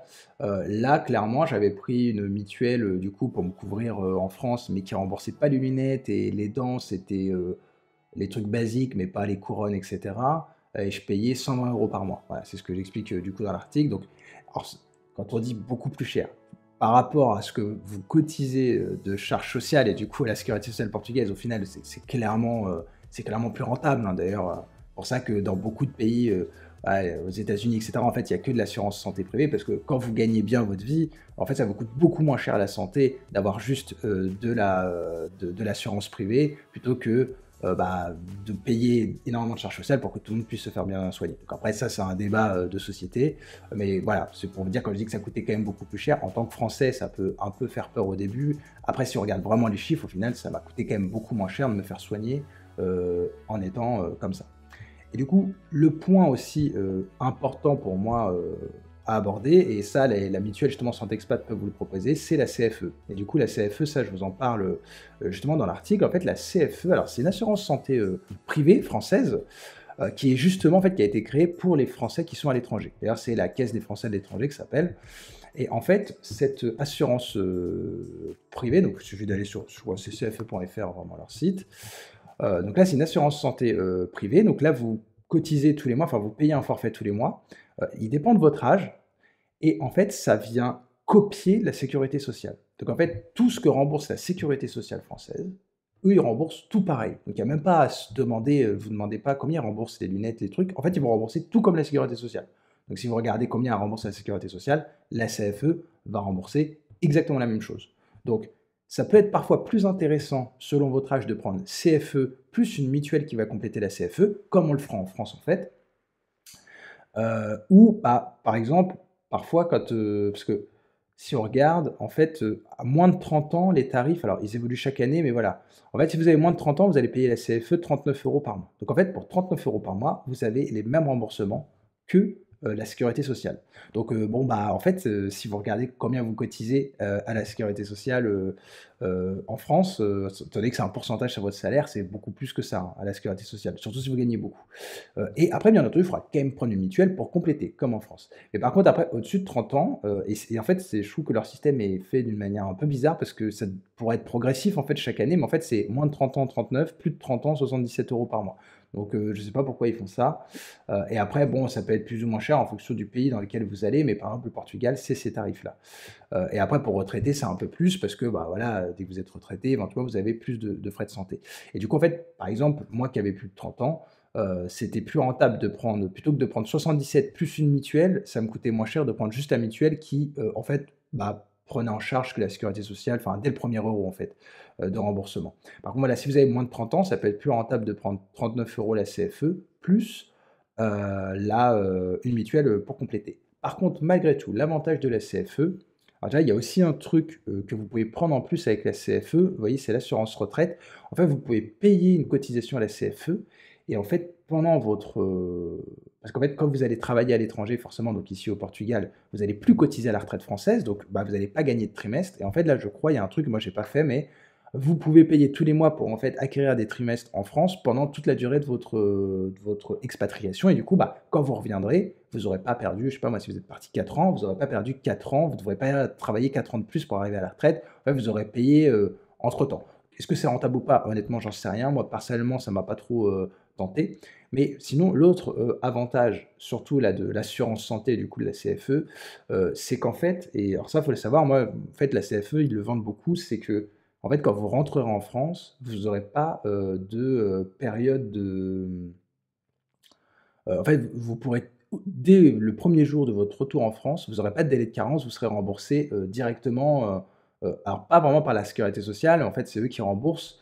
Et en fait, ce délai de carence, ce qu'il faut comprendre, hein, c'est qu'en fait, si vous rentrez en France, hein, donc admettons, vous rentrez le 1er janvier en France, si vous avez une activité salariée ou employeur, bref, en fait, vous cotisez à la sécurité sociale en France, en fait, vous êtes automatiquement couvert dès le premier jour. Donc, c'est-à-dire, vous pourrez bah, tout simplement envoyer vos fiches de soins et être remboursé par la sécurité sociale. Bien entendu, il faudra aussi une mutuelle pour compléter, hein, à votre tour, donc ça va quand même prendre quelques jours, mais globalement, vous allez être couvert dès le premier jour. Par contre, si vous rentrez en France et que vous avez aucune activité, que vous cotisez à rien du tout, là, vous avez 3 mois de délai de carence. C'est-à-dire pendant 3 mois, il vous arrive quelque chose, et ben, en fait, vous ne serez pas, remboursé par la sécurité sociale et du coup, il y a aucune mutuelle. Alors peut-être il y a des mutuelles qui marchent aussi en France d'ailleurs complètement privées, mais ça va coûter évidemment très cher.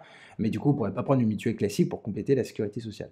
Donc ce qui est bien avec la CFE, c'est que justement, si vous payez, voilà, la CFE, en fait, à votre retour en France, eux, pendant ces 3 mois, eux, ils prennent le relais. Donc vous cotisez plus à la CFE pendant 3 mois, vous cotisez pas à la sécurité sociale parce que vous n'avez pas d'activité, professionnelle, mais par contre vous êtes quand même couvert. Donc vous avez un problème de santé, une hospitalisation ou quoi que ce soit, vous serez remboursé, par la CFE. Donc bah, nous ça nous avait vachement intéressé, mais au final alors après c'est vrai que c'est compliqué de prévoir comment ça va se passer votre retour en France. C'est vrai que si vous pensez qu'à votre retour en France, vous n'aurez pas d'activité salariée, vous ne pourrez même pas être, auto-entrepreneur ou quoi que ce soit, bah, c'est vrai que ça peut être bien, mais au final, en fait, moi, ce que je me suis rendu compte, du coup, en rentrant, c'est qu'en fait, vu que quand on est rentré, on a tout de suite démarré une activité, en fait, hein, on a recréé une société et tout en France. En fait, on n'avait pas besoin de la CFE parce qu'en fait, c'est tout de suite la sécurité sociale qui a pris le relais parce que, bah, en fait, on cotisait et quelque part, heureusement, quand vous cotisez, vous êtes, couvert par la sécurité sociale. Quelque part, c'est logique, c'est vrai que j'y avais pas pensé, mais voilà, avec, les problèmes administratifs qu'il peut y avoir, bah, forcément, voilà. Alors après, comment ça se passe en concret déjà pour votre départ en France? Aussi au niveau de la santé, il faut savoir qu'il va falloir, je ne sais plus c'est quoi le formulaire, mais envoyer un formulaire à la sécurité sociale pour vous désinscrire de la sécurité sociale et vous allez devoir renvoyer votre carte vitale. Alors je ne sais pas ce qui se passe si on ne le fait pas. Je pense que certains ou certaines ne le font peut-être pas, mais en théorie, vous devez faire ça, hein. Justement, en plus, si vous voulez pas être ennuyé, je pense, si vous vous expatriez, que vous ne cotisez plus à la sécurité sociale française, et bah, de toute façon, vous êtes radié de la sécurité sociale. Donc, normalement, il y a un formulaire à faire et il faut renvoyer votre carte vitale directement à la CPM. Et après, comment ça se passe, le retour? Bah, en fait, tout simplement, il va falloir faire un formulaire, il va falloir contacter la sécurité sociale, il va falloir remplir un formulaire d'inscription à la sécurité sociale, et bon, bah, déclarer, votre médecin traitant, ça c'est assez classique et après il y a un petit formulaire aussi pour, faut renvoyer, faut refaire une carte vitale, c'est un peu pénible quand même. Mais en vrai, ça se passe assez bien, il faut envoyer une photo pour qu'ils puissent vous, recréer, votre carte vitale. Et après globalement sinon, au Portugal, moi je sais qu'avec April du coup, la mutuelle, j'avais une application sur mobile et à chaque fois que j'allais voir un médecin, en fait, avec l'application, je faisais une photo tout simplement de la facture de soins, je mettais la date, le montant, ça partait, dans le traitement de la mutuelle et ils mettaient quelques jours à me rembourser. C'était quand même parfois un peu pénible et d'ailleurs j'ai eu parfois quelques petits soucis, c'est-à-dire qu'en fait, par exemple j'étais couvert pour l'ostéopathie, avec ma mutuelle, ce qui est plutôt pas mal parce que c'est pas le cas de toutes. Ça arrivait parfois qu'ils me disent, parce que c'est des humains qui traitent les demandes, une par une et un humain qui et du coup qui me disait: «Bah non, on peut pas vous rembourser». Et j'étais obligé, voilà, d'envoyer un mail, pour expliquer: «Bah, regardez mon contrat, l'ostéopathie, c'est pris en charge jusqu'à tel montant, donc bah, normalement, vous devez me rembourser» et après ils m'ont remboursé. Mais voilà, c'est arrivé une fois. Globalement, ça se passe quand même très bien avec l'application et si vous avez, par exemple, la CFE, en fait, normalement, hein, je sais qu'avec April, c'était comme ça, après c'était CFE plus April, en fait, on envoie la demande de remboursement à April, eux l'envoient à la CFE va vous rembourser la part, bah, comme le ferait la sécurité sociale et April remboursera ensuite, sa part, la part simplement de la mutuelle. Donc c'est parfois un peu plus long, mais globalement, ils ont tout remboursé. Ça a été quand même, même, parfois un peu rentable, clairement, donc voilà. Au niveau de la santé, quand même, les médecins sont de bonne qualité. Moi, tous les gens que j'ai entendus, parler du Portugal, qui se sont fait soigner et cetera, ils ont été très bien soignés, et au niveau des remboursements, de la prise en charge, en fait, ça marche très bien. Donc là-dessus, déjà, là, je pense que vous avez toutes les clés, au niveau de la santé pour que tout soit OK. Alors, s'il y a bien une chose qu'il faut préparer avant de vous expatrier, au Portugal, c'est la question du logement, hein. Bon, de toute façon, quand on déménage quelque part, la question du logement, elle est importante. Mais là, ce que je veux dire, c'est qu'il faut se préparer au marché immobilier portugais parce que nous, c'est clairement la douche froide quand on est arrivé à Lisbonne. Clairement, voilà de quoi je vais vous parler là, dans cette partie. Déjà, c'est justement comment ça se passe la location à Lisbonne et tout, comment est-ce que ça s'est passé pour nous.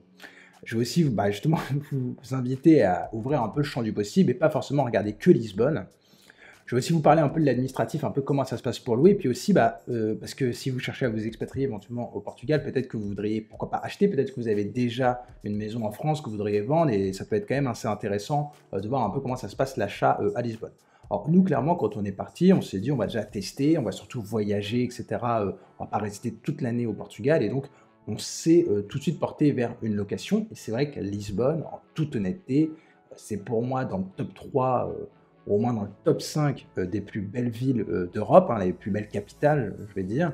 Voilà, avec Rome et Paris, clairement, Lisbonne, c'est une ville qui est hyper agréable. Il fait quand même très beau, les gens sont très cool, la ville est très jolie, il y a plein de commerces, il y a plein de choses à faire. Il y a un aéroport qui relie vraiment le monde entier. Vous pouvez très facilement aller en Afrique, en Asie, partout en Europe, il y a Ryanair. Enfin bref, c'est vraiment une super ville qui coche quand même beaucoup de cases, hein. Il faut savoir que c'est très agréable de vivre à Lisbonne.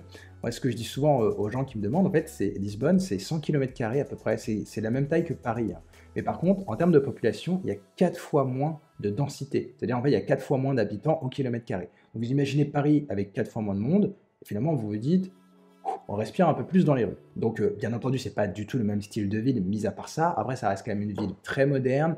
Il y a eu énormément d'investissements. Il faut savoir que Lisbonne, il y a quand même quelques années, c'était pas forcément aussi classe que ça l'est. C'était un peu abandonné. Il y a eu toute une crise économique. On voit encore des bâtiments en centre-ville complètement abandonnés, ce qui nous paraît complètement fou chez nous, parce que bah, c'est peut tellement être un bon investissement. Après, ils essayent de restaurer le centre-ville de manière très respectueuse, hein. Si vous allez là-bas, vous verrez, ils gardent la façade ancienne, ils détruisent tout derrière, donc ils construisent complètement des nouveaux immeubles, mais en gardant la façade ancienne.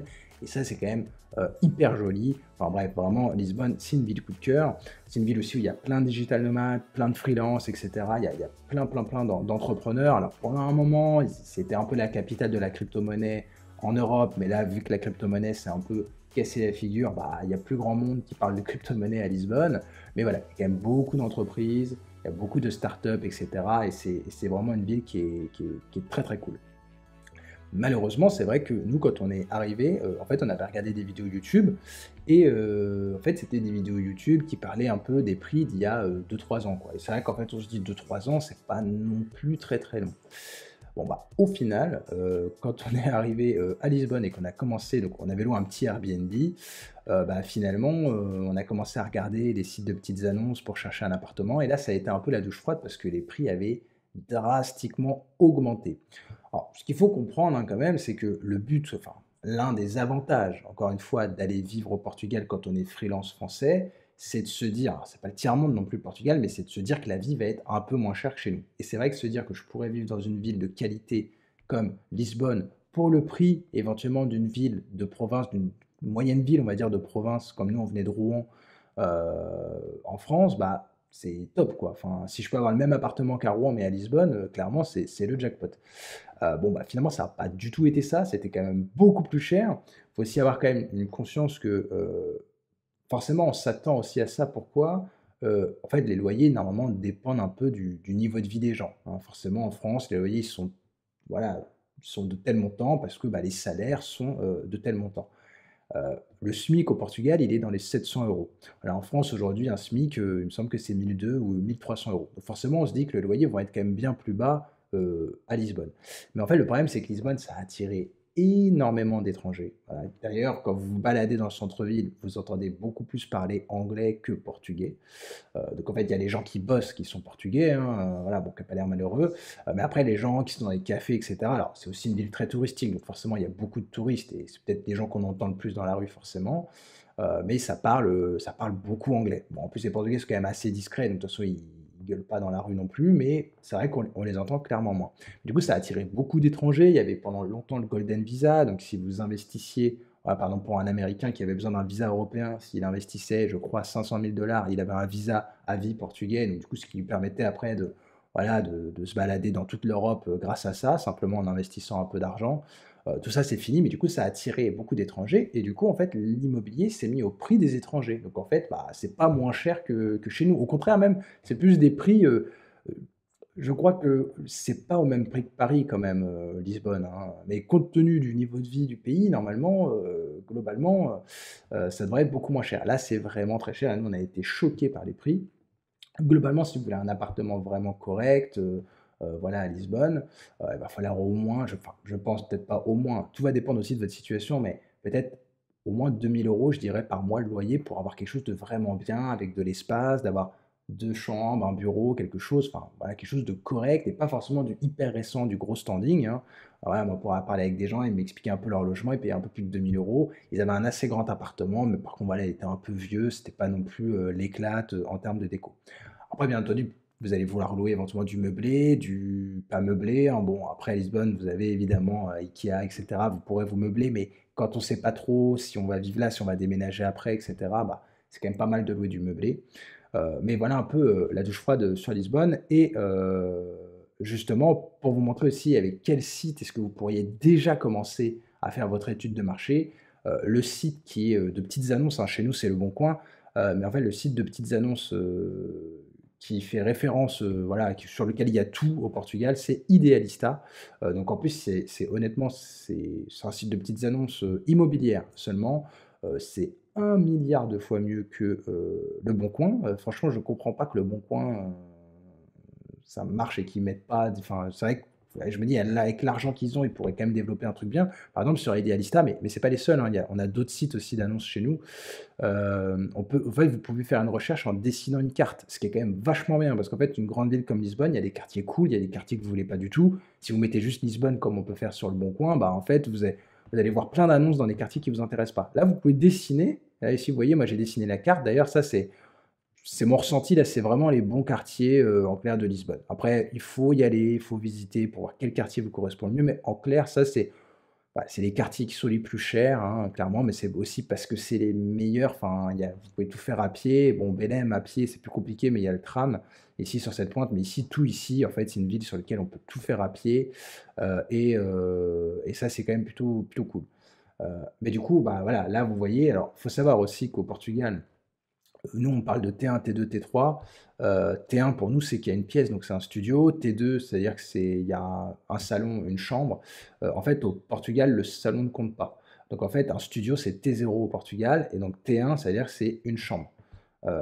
Donc T1, c'est-à-dire il y a une chambre, T2, il y a deux chambres, T3, il y a trois chambres. Donc en fait, un T3 au Portugal, il y a trois chambres, un salon, ça fait un 4 pièces en fait, en vérité. Donc déjà, il faut le savoir, parce que sinon vous pouvez vous dire, ah ouais, c'est cher. Mais en vérité, c'est quand même cher. Ici, c'est un T1, ce qui serait l'équivalent d'un T2 chez nous, c'est-à-dire qu'en fait, il y a un salon et une chambre, et il fait 49 mètres carrés, et le loyer est de 1650. Et il est à Belém. Donc Belém, c'est pas forcément le plus cher, mais c'est un quartier qui est quand même assez cool.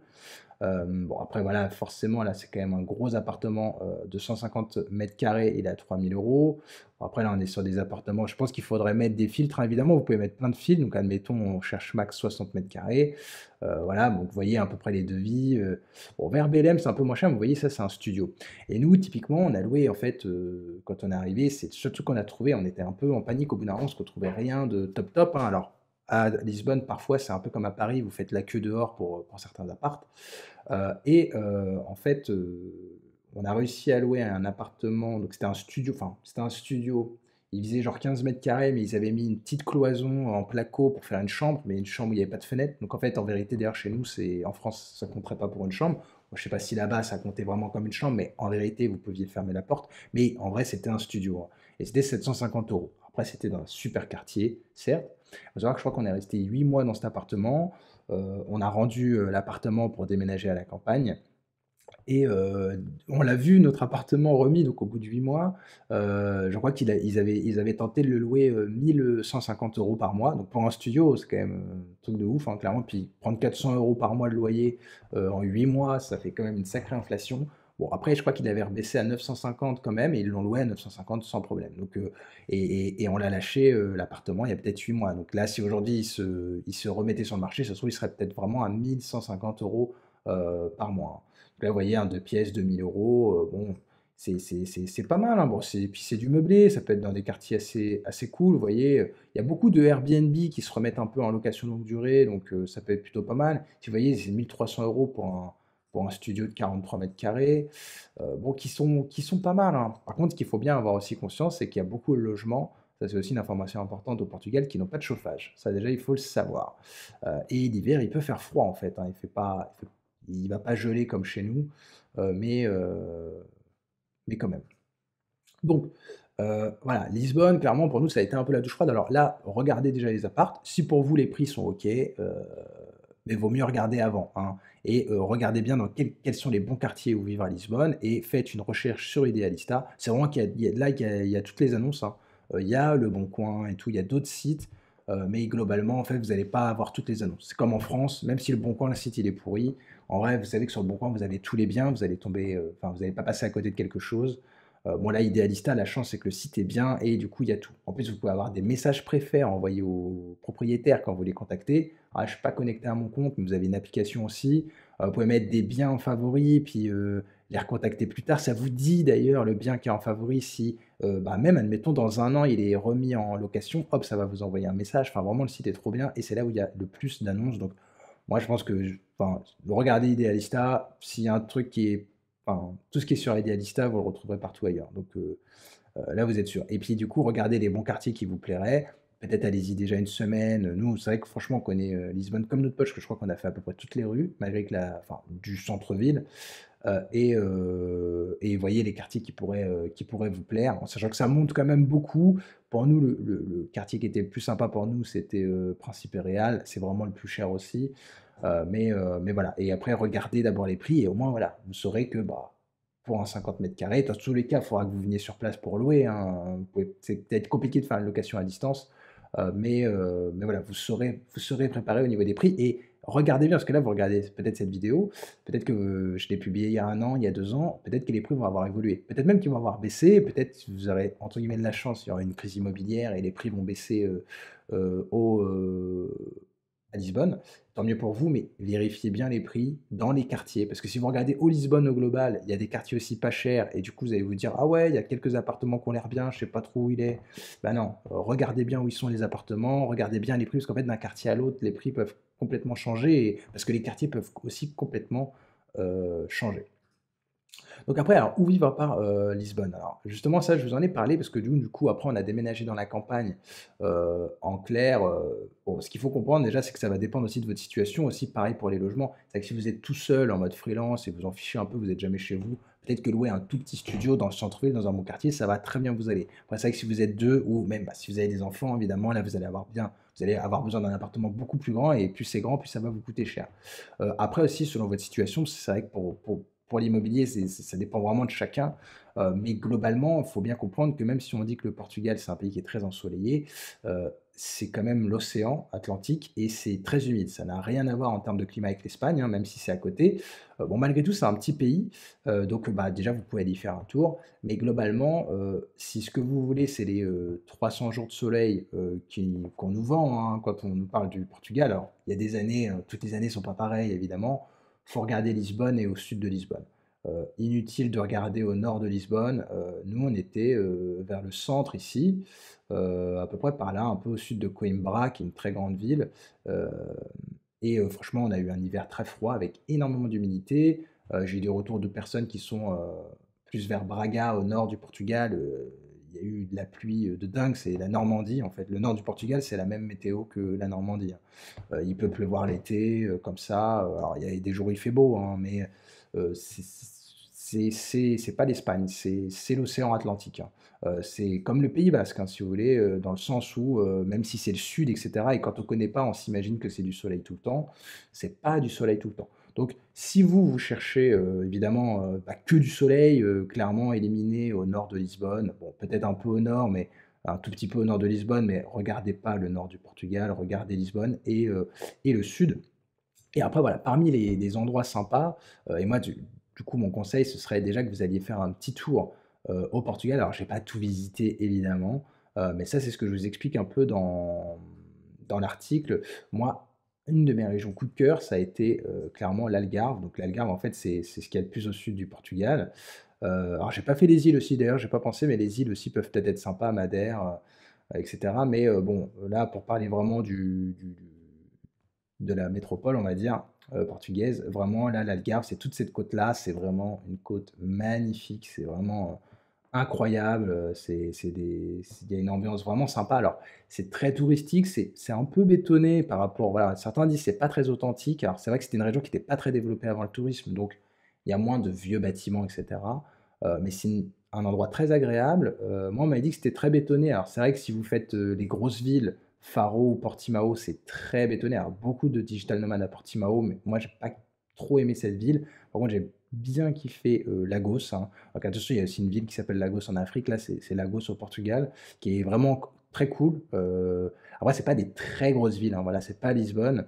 mais en vrai, moi, je trouve que c'est un bon compromis ces villes-là, entre de la vie et en même temps, c'est pas trop grand et c'est pas trop cher en vérité. L'Algarve par rapport à la qualité de vie, vous allez pouvoir faire du surf, de la plongée, vous allez pouvoir vivre dehors quasiment toute l'année. C'est une côte magnifique, c'est pas si bétonné que ça. En fait, il y a plein de côtes sauvages, en Algarve. Heu, Entre guillemets, j'ai envie de dire, j'ai pas fait toute la côte espagnole, mais ça n'a rien à voir avec la côte espagnole. Vraiment, donc ça vraiment, c'est un super coin.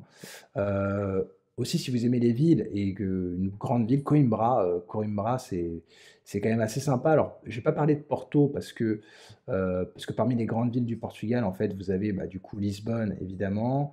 Vous avez Porto aussi, qui est très grand, mais qui est très cher. Honnêtement, elle est pas beaucoup moins chère que Lisbonne.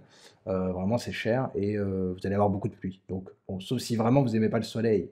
Mais du coup, bon, l'intérêt de venir au Portugal, bon, il y a d'autres choses que la météo, mais c'est vrai que, bah, du coup, Porto, ça peut vous aller. Mais voilà, c'est pas beaucoup moins cher. Par contre, Coimbra, par exemple, et il y a Braga aussi. Alors Braga, c'est vraiment au nord, c'est beaucoup, beaucoup de pluie. Puis Braga, du coup, vous êtes un peu loin de tout. L'avantage de Coimbra, c'est que vous êtes au centre du pays, donc vous êtes près un peu de tout. En plus, Coimbra, vous avez une côte ici qui est assez sympa. C'est une ville étudiante qui est assez sympa, Coimbra aussi, et qu'il faut aller voir et qui est moins cher que Lisbonne. Et au final, vous allez avoir bah, tout ce qu'on aime bien au Portugal, mais simplement en moins cher et en un peu plus petit. Mais par contre, il y a moins d'étrangers, etc. à Coimbra, donc c'est plus authentique au niveau de la population. Et ça, franchement, j'ai trouvé ça assez cool. Donc vraiment, Coimbra, très très cool. Après, sur la côte aussi, qui est très sympa, justement à côté de Coimbra, moi que j'ai bien kiffé, c'est Aveiro. Au final, c'est quand même alors c'est une ville encore un peu plus petite, hein, je sais plus combien il y a d'habitants, mais il y a une très, très belle côte et la ville, j'ai trouvé vraiment cool. Là, vous voyez un peu, bah, c'est sympa, Google, hein, il y a des bateaux, tout ça, enfin, c'est vraiment une ville qu'il faut aller voir, au final, je me suis dit: «Bah, tiens, c'est vrai que c'est des trucs que tu connais pas avant d'y aller et en fait, ça peut être cool pour habiter». Puis les prix sont quand même beaucoup moins chers. Autre endroit aussi extrêmement sympa, mais là qui je pense est très cher, enfin très cher, peut-être pas beaucoup moins cher que Lisbonne, c'est Sintra. Donc Sintra, peut-être vous connaissez déjà. Sintra, c'est là où il y a tout c'est un coin où il y a plein de palais en fait à visiter. C'est assez incroyable parce qu'en fait, il y a plein de palais complètement différents, d'époques complètement différentes, mais tous, plus ou moins côte à côte. Donc c'est le truc touristique de Lisbonne, hein. On peut y aller en train depuis Lisbonne en une demi heure, je crois. Mais en fait, alors le but c'est pas de vivre au milieu des palais, hein. Je Bon, la ville est quand même assez développée, mais en fait, ici, ça c'est la ville et vous avez un parc naturel, voilà, vous avez justement les palais, des forêts, des parcs et cetera et en fait, vous avez de la côte, de Sintra qui est extrêmement sympa aussi, la côte atlantique et du coup, bah, en fait, en habitant au bord de la côte, vous êtes à 10 minutes de voiture du centre de Sintra, vous avez des hôpitaux, des machins, des écoles et cetera, vous êtes vraiment pas loin, quoi et en fait, on a découvert ça à la fin avant de repartir et c'est vraiment cool, quoi. C'est vraiment un coin très, très, très cool. Donc ça vraiment aussi à explorer, je pense. Après les prix, j'avais pas trop regardé, mais juste ça avait l'air bien cool et vous êtes pas loin de Lisbonne, vous pouvez aller à l'aéroport et cetera, c'est quand même plutôt pas mal. Aussi, alors petite ville si vous aimez bien un peu la campagne, mais vous voulez pas être non plus au milieu, des vaches, on va dire et des champs, Tomar, moi j'ai bien kiffé. Alors ça, c'est vraiment une petite ville, c'est des trucs du centre du pays, donc qui sont moins connus, mais qui vont être vraiment pas chers là pour le coup, je pense. Tomar, vous voyez, c'est là. Donc si vous, la mer, ça vous intéresse pas, c'est une petite ville, c'est vraiment une petite ville, mais quand même bon, qui est un tout petit peu touristique. Il y a vraiment il y a un joli parc, il y a une abbaye, il y a l'histoire des Templiers et cetera qui étaient là-bas. Enfin, il y a pas mal d'histoires, il y a un château et tout qui est vraiment assez cool. Et en fait, des villes comme ça, il y en a plein. Faut juste explorer un peu le Portugal et là, vous allez pouvoir avoir quand même une vie assez cool. Tout dépend aussi de vos aspirations, mais pour beaucoup moins cher. Donc il faut explorer, il faut aller voir, il faut visiter le pays, de toute façon avant de louer. Et après, bah, il y a des choses dont j'ai entendu parler, voilà, Setúbal, Ericeira, Braga. Donc voilà, comme je disais, Braga, c'est plus dans le nord, donc il y a plus de pluie. Mais voilà, ça peut être des choses à explorer. Il faut vraiment explorer. En fait, le Portugal, c'est un petit pays, mais il y a quand même pas mal d'endroits. Il faut vraiment aller visiter, prendre le temps. Bon, de toute façon, vous allez peut-être louer un truc au début, mais louer un truc temporaire pour se laisser le temps de visiter le pays en se disant, voilà, là, on loue un truc, c'est pas un truc de ouf. Voilà, c'est temporaire et on visite un peu le pays, on prend notre temps pour ensuite vraiment, chercher un appartement et en fait, je pense qu'il y a des bons plans. Il y a encore des villes justement assez authentiques, un peu intermédiaires. Après, si vous voulez que du Lisbonne parce que vous voulez être, voilà, dans la grosse ville, là où il y a tous les trucs à la mode et cetera, bah, voilà, juste ça va vous coûter cher. Alors comment ça se passe aussi l'administratif? Alors pour louer, il faut bien, comprendre que globalement dans les endroits où il y a beaucoup d'étrangers, donc genre Lisbonne, ils ont aucun problème à louer à des étrangers, étant donné qu'en fait, il y a que les étrangers qui peuvent louer leurs appartements, hein. Parce qu'il faut bien comprendre que nous, le studio qu'on avait loué à 750 € par mois, il y a pas beaucoup de Portugais qui pouvaient le payer et qui même, ils doivent se moquer peut-être même, des étrangers, alors on dit: «Ouais, ça chasse un peu les gens». Bon après cela dit, dans Paris, il y a quand même pas grand monde qui peut se loger non plus, hein, en réalité, les loyers sont quand même aussi très chers, donc c'est un peu partout dans toutes les un peu pareil dans toutes les grandes villes. Mais voilà, il y aura pas de souci. Par contre, ils vont pas pouvoir vous demander un garant quand vous allez louer. Et bon, vous pouvez leur fournir des papiers, hein, vos avis d'imposition et cetera, mais c'est pas les papiers du pays, quoi. Donc si vous venez d'arriver, de France, vos bulletins de salaire, vos trucs et cetera, bon, des copies de votre compte bancaire si vous voulez, en fait, ça va pas vraiment les protéger, des impayés et du coup, en fait, ce qu'ils vont vous demander, c'est plusieurs mois de loyer en avance. Donc ça veut pas dire qu'ils gardent tout, hein. Clairement, celui qui vous dit, «Je prends 6 mois et bah, le mois prochain, tu commences à me payer le loyer, je garde tes 6 mois de côté», là, c'est trop. Mais par contre, ce qui arrive assez souvent et ce qui est, bah, un peu «normal», on va dire, entre guillemets et quelque part, je comprends aussi parce que en vrai, en tant qu'étranger, vous louez, vous partez du jour au lendemain, vous rentrez en France, le propriétaire, qu'est-ce que vous voulez qu'il fasse? Il va pas aller vous chercher en France pour dire machin, bah non, il va le remettre en location et en plus, si vous avez détérioré l'appartement, pareil, qu'est-ce que vous voulez qu'il fasse? Je pense qu'il a moyen de porter plainte et tout, mais en vérité, un peu la flemme. Donc ils préfèrent être tranquilles et louer à des gens qui ont de l'argent et du coup, voilà, ils vont vous demander 6 mois d'avance. Donc par exemple, vous allez payer un mois de caution. Donc ça, cette caution-là, ils vont la garder, bah, comme une caution en France, hein, donc ça va être un mois de loyer et après vous allez payer, bah, 5 mois, d'avance. Donc bah, pendant 5 mois, enfin les 5 mois en fait, ils vont les garder. Il va les garder les 5 mois. En fait, vous allez payer potentiellement le premier mois, plus 4 mois qu'il va garder de côté, jusqu'à ce que vous rendiez l'appart. Donc en clair, il vous garde 5 mois de loyer. Voilà, c'est comme ça que ça s'est passé. Et c'est comme ça que ça s'est passé et c'est comme ça que ça se passe pour beaucoup de personnes et en fait, bah, si vous voulez pas, vous voulez pas.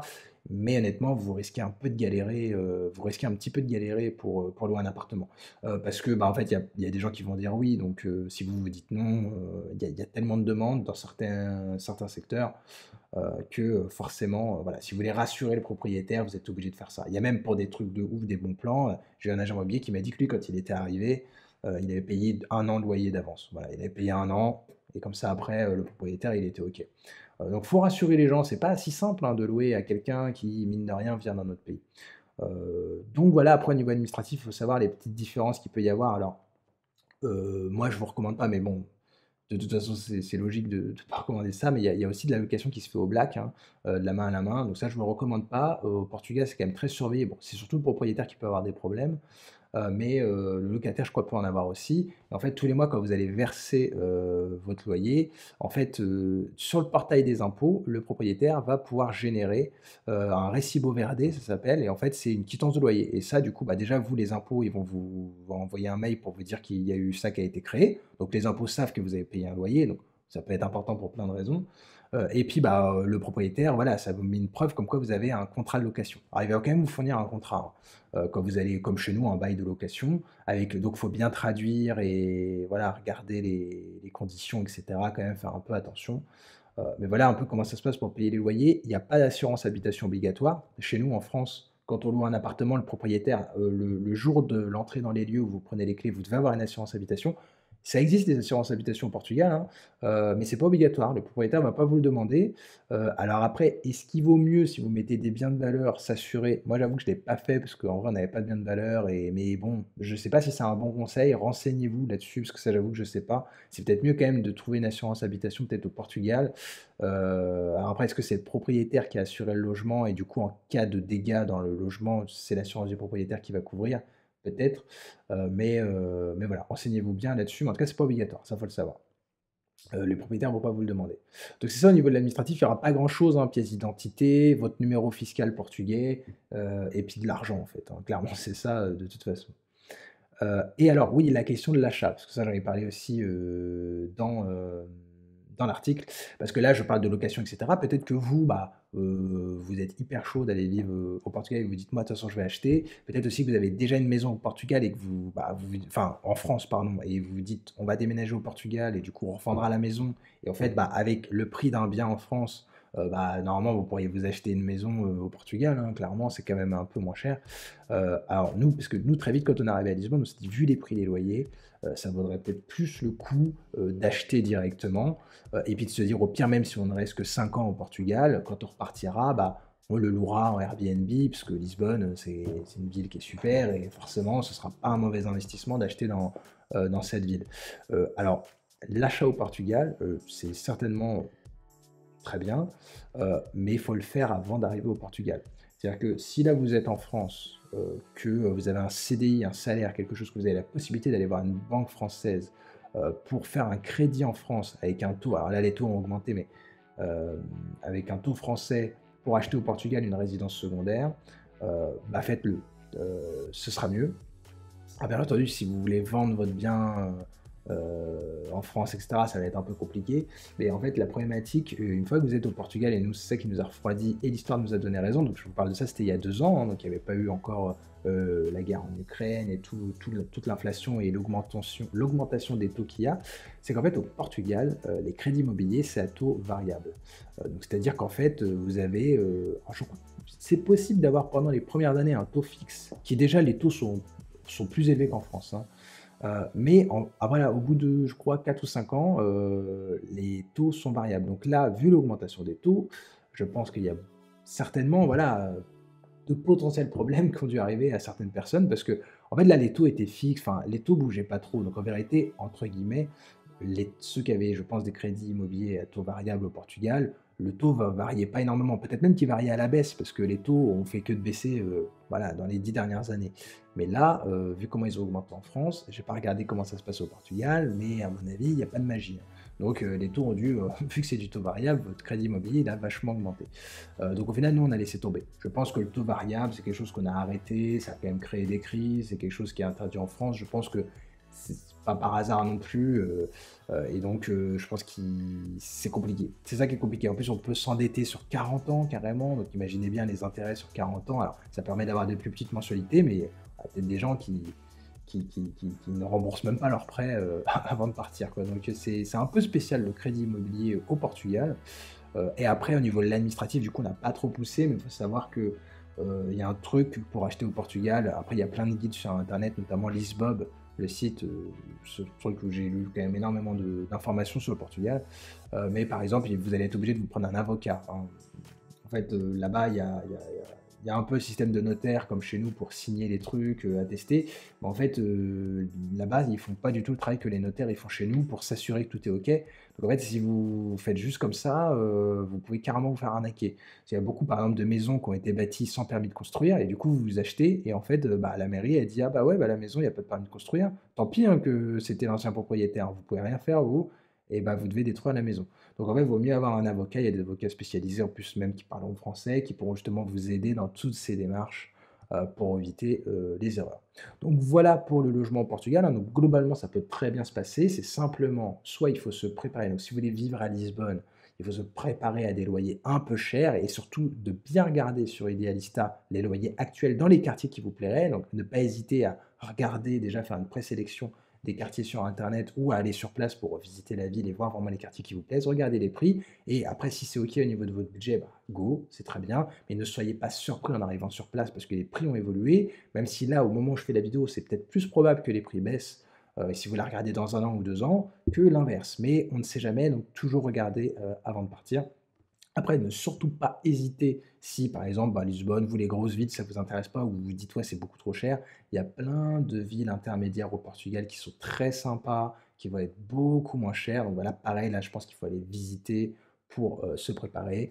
Au niveau de l'administratif aussi, se préparer au fait qu'il va falloir payer quand même, en tant qu'étranger, plusieurs mois d'avance pour assurer les propriétaires et pour l'achat, bah, clairement, si vous vendez, quelque chose en France et que vous allez acheter comptant, quelque chose au Portugal, honnêtement, bah, c'est pour moi, c'est vrai que je pense que vous pouvez, ça dépend où vous habitez en France, mais revendre un truc et avoir, plus grand, éventuellement avec une piscine au Portugal, donc ça, c'est cool.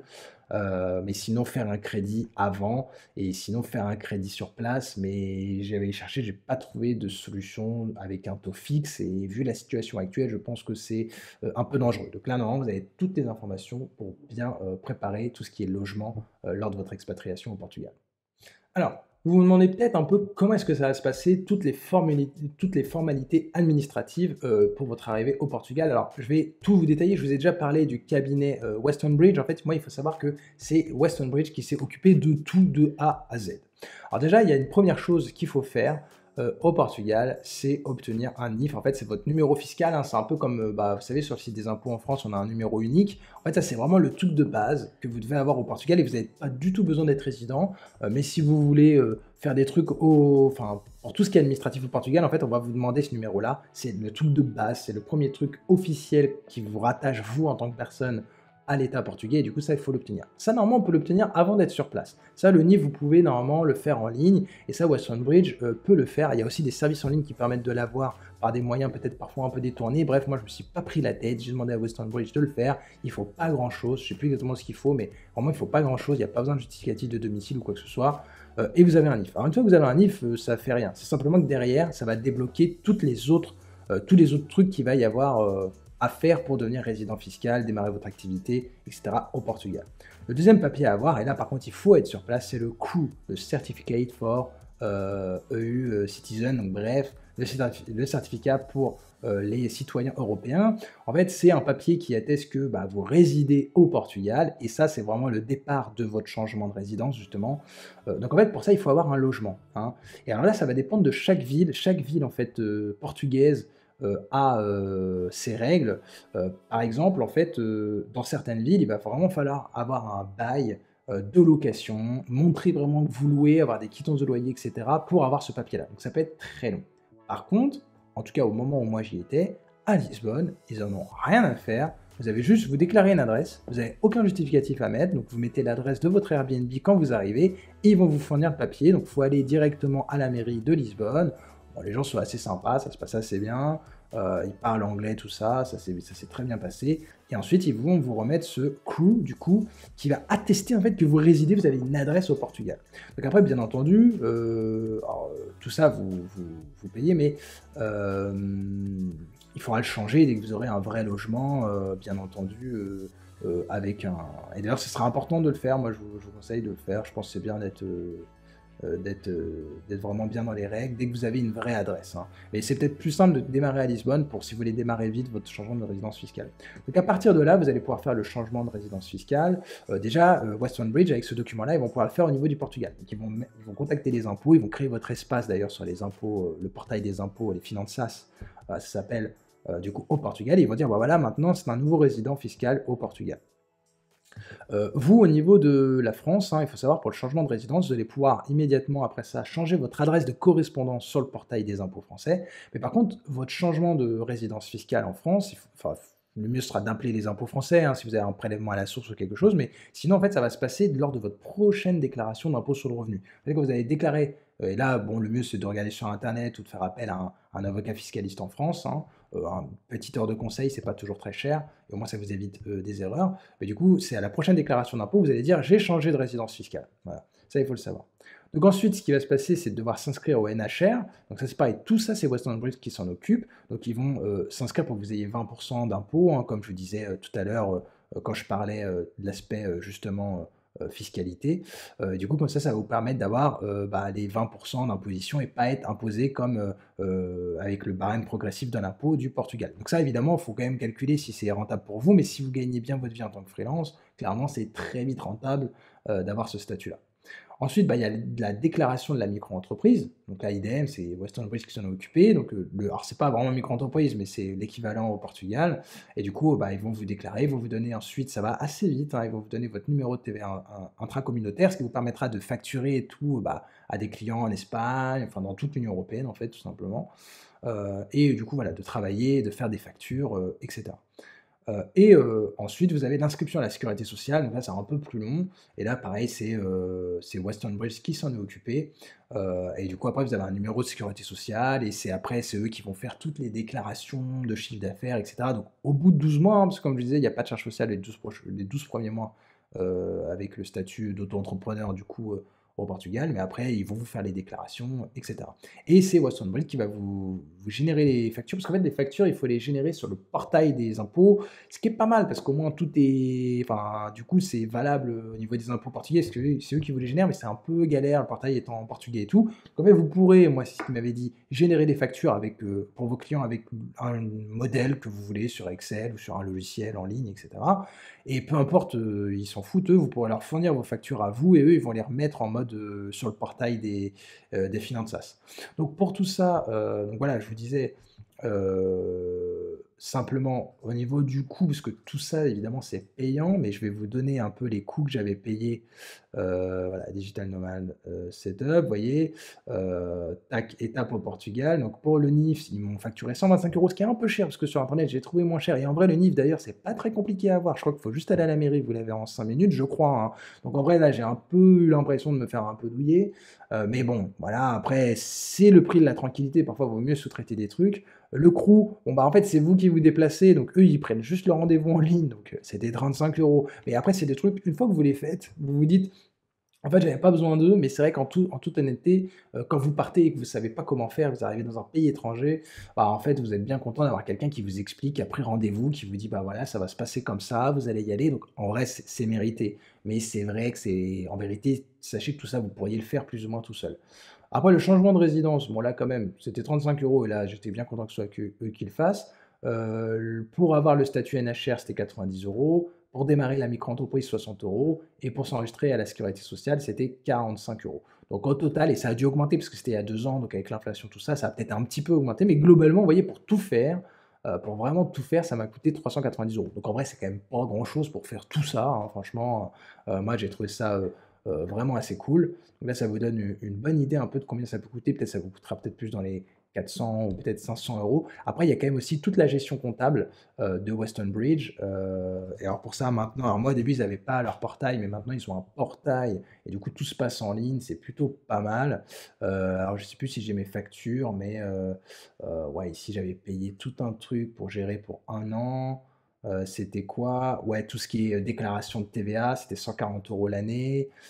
Aussi, bah, quand vous facturez dans l'Union européenne, il faut déclarer, il y a un portail de l'Union européenne pour déclarer, bah, les ventes et les achats que vous avez fait dans l'Union européenne, je crois et du coup, bah, ça, voilà, il me prenait 140 €. Bon, honnêtement, en plus, le portail, il est horrible. Moi, je le trouve vraiment, c'est pas cher payé. Les déclarations, au niveau de la sécurité sociale, 140 €, alors tout ça, c'est du hors taxe, hein, c'est pour ça qu'à la fin, ça fait un peu plus et du coup, bah, la génération des factures sur le portail des Finanzas. Donc en fait, là, c'est toute la gestion de l'entreprise, 701 € 10. Comparez ça au prix d'un expert comptable en France, sachant qu'en plus ça rentre en charge, hein, donc en vérité, la TVA potentiellement vous pouvez la récupérer sur des achats, donc on va dire ça fait 570 €.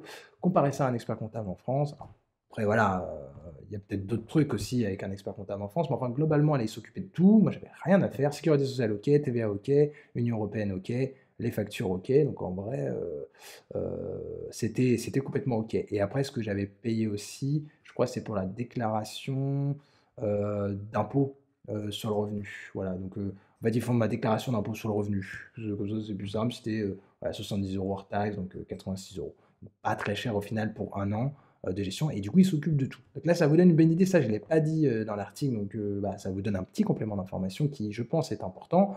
Vaut mieux que tout soit fait par un professionnel, moi je trouvais et au moins comme ça vous êtes OK.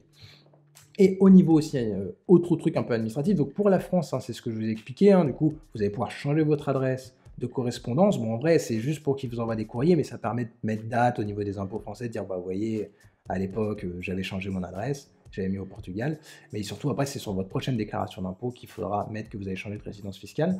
Moi, ce que je vous conseille aussi en arrivant au Portugal, c'est d'ouvrir tout de suite un compte bancaire portugais, clairement. On va vous dire, ça peut être plus ou moins optionnel. En plus, Lisbob, justement, que je vous recommande beaucoup, ils vont vous recommander partout parce qu'ils font de l'affiliation, hein. Bon, après, c'est vraiment super, hein, tout leur contenu, mais l'affiliation pour Revolut et tout, mais ou pour l'autre concurrent de Revolut, là, mais en fait, il va vous falloir un IBAN portugais. Parce que, alors, il y a beaucoup, normalement, dans l'Union européenne, peu importe, hein, ça doit marcher, hein, les numéros de compte, l'IBAN, en fait, c'est un truc européen, donc un numéro de compte portugais, espagnol et tout, ça doit marcher partout dans l'Union européenne. Mais sur certains trucs, et moi ça a marché sur beaucoup de choses, hein, beaucoup de services en ligne, mon abonnement internet, etc., ça allait. Mais je sais plus exactement, mais il y en a certains où j'ai eu des soucis parce qu'ils disaient dans la case, en fait, il fallait un IBAN portugais. Donc, il commence par péter. Et du coup, ça m'a un peu fait péter les plombs. Donc, je vous conseille vraiment d'ouvrir un compte bancaire portugais. En plus, il y a quand même un système là-bas. En fait, vous pouvez payer des factures au distributeur automatique. Mais ça, c'est un truc spécial portugais. Du coup, ça, vous pouvez le faire qu'avec une carte bancaire portugaise. Alors, moi, je ne l'ai pas fait, mais j'ai regretté. Donc, il y a des banques, regardez sur Lisbob, justement, les banques, etc., ou sur les groupes Facebook, les banques qui sont recommandées. Je crois qu'il y a même des comptes bancaires gratuits dans certaines banques, etc. Vraiment, c'est plutôt pas mal. Et au pire, bon, faut peut-être payer aussi, c'est peut-être mieux. Voilà, et du coup, vous pourrez retirer, enfin, vous aurez une carte bancaire portugaise, ce sera quand même beaucoup, beaucoup mieux. Bon, moi, je vous le conseille. Après, j'ai pas de banque à vous donner, mais vraiment, je vous le conseille. Et vous pouvez même ouvrir à distance d'ailleurs, hein. Je prends un compte bancaire, simplement, il va falloir faire une visio avec le conseiller. Donc vraiment, ça peut bien se passer. Aussi, prenez une carte SIM portugaise parce que, pareil, normalement, numéro de téléphone, on pourrait se dire, ils font plus 33, ils peuvent m'appeler. Sur plein de sites, ils vont vous demander un numéro de téléphone et c'est pas le même format, il n'y a que 9 chiffres au Portugal. Nous, évidemment, il y en a 10, donc ça va pas passer. Vous ne pouvez pas mettre le plus 33. Et du coup, il y a plein de trucs où vous allez devoir mettre un numéro de téléphone et vous allez devoir mettre, si vous connaissez quelqu'un, vous pouvez mettre son numéro. Moi, des fois, je mettais le numéro de mon propriétaire. Ça va, ils étaient tous sympas. Parce que, en vrai, moi, ça m'aurait carrément saoulé si quelqu'un avait fait ça. Parce que recevoir des appels d'un opérateur, oui, c'est pour la box et tout, monsieur Garçon, c'est pas vous, c'est un peu pénible. Donc, prenez une carte SIM. Vous pouvez avoir des eSIM normalement, ou maintenant on a aussi des téléphones avec double SIM, et prenez une carte SIM même au pire que vous mettrez juste de temps en temps, pour intervertir. Donc il y a deux opérateurs, même pour la box, hein. Moi j'étais chez Méo pour la box, la fibre et tout marche hyper bien. Sinon il y a NOS aussi, je crois que c'est les deux gros en clair, hein, au Portugal. Alors les forfaits sont un peu plus chers que chez nous, ça faut s'y préparer, mais en vrai c'est quand même beaucoup mieux. Et enfin aussi, ouais, pour la sécurité sociale, je vais en parler après, il y a enfin, j'en ai parlé juste avant plutôt, justement, sur, la santé, mais voilà, il faudra vous désinscrire et vous désaffilier de la sécurité sociale et renvoyer votre carte vitale. Alors je pense peut-être il y en a qui ne le font pas, moi je trouverais ça peut-être un petit peu chaud, nous on l'a fait, je pense que c'est quand même beaucoup mieux. Quand vous reviendrez en France, il faudra se réinscrire à la sécurité sociale, c'est pas non plus, la mort, comme je vous l'ai dit, ça s'est bien passé, voilà, je pense qu'il vaut mieux jouer, enfin, mmh, jouer avec les règles, quoi. Donc voilà un peu sur les étapes et les coûts un peu administratifs pour le Portugal. Je pense que globalement j'ai été assez exhaustif. Euh, donc voilà. Après, bien entendu, comme d'habitude, si vous avez des questions sur cet aspect-là, n'hésitez pas. Ok, donc là, je pense que maintenant, vous avez quand même pas mal d'informations pour mieux préparer votre expatriation. En tout cas, moi, je vous ai partagé un peu tout mon retour d'expérience. Il me reste quand même un peu à faire la conclusion. Et il me restera aussi à vous expliquer un peu comment ça se passe le retour en France. Parce que effectivement, voilà, après quasiment 2 ans d'expatriation au Portugal, à beaucoup voyager aussi, finalement, on est rentré en France. Donc, en fait, globalement, mon avis sur le Portugal, c'est clairement quand même un pays coup de cœur. Moi, j'ai vraiment adoré ce pays, je trouve, sur tous les aspects que j'ai pu même présenter au début. Les gens sont sympas au niveau sécuritaire, de la tranquillité, c'est quand même, enfin, ça n'a quand même rien à voir. La météo est quand même beaucoup plus sympa. C'est un pays magnifique, alors certes, qui est un peu petit aussi, il faut le dire, et c'est-à-dire que, par exemple, l'architecture, moi j'aimais beaucoup au Portugal, et en fait, vous vous rendez compte en faisant tout le Portugal que, en fait, c'est un peu cette architecture-là, un peu partout, même s'il y a des particularités, je ne veux surtout pas cracher sur le Portugal, dans tous les pays, il y a des choses vraiment très belles, mais pour moi, ça reste quand même, pour un freelance qui voudrait s'expatrier et vivre une autre vie dans un autre pays, peut-être un peu plus cool, en payant un peu moins, on va pas se cacher, clairement, un des gros arguments quand même, et un des gros avantages du Portugal pour un freelance français, c'est quand même sa fiscalité, hein, on va pas se le cacher, donc pour quelqu'un qui a tous ces buts-là, et tout en restant un peu dans un pays quand même où on est en sécurité, on est à côté, c'est quand même la proximité de la France, et en avion c'est même pas 2 heures pour arriver à Paris avec Ryanair, ça coûte vraiment pas cher. On peut aussi le faire en voiture, hein, on l'a fait plusieurs fois en voiture, c'est vraiment très cool. Après, malheureusement, ce qui nous a un petit peu refroidi déjà, c'est de ne pas être assez bien préparé, comme je vous l'ai dit. Déjà, on y a été un peu vite, et c'est vrai qu'au niveau, par exemple, de l'immobilier, nous, on se voyait tout de suite on était prêt à mettre un peu d'argent, et en fait, le problème dans la vie, c'est pareil pour tous, c'est quand vous avez une attente, mais que finalement, en fait, quand vous arrivez sur place, vous arrivez pas sur ce que vous vouliez. En fait, nous, bon, on n'a pas été déçus du tout par Lisbonne. Moi, au contraire, je ne connaissais même pas, et je suis tombé vraiment sous le charme du pays et surtout de Lisbonne. Mais en fait, je m'attendais vraiment pas à avoir à payer ce prix-là pour y vivre. Et du coup, forcément, j'ai été très déçu.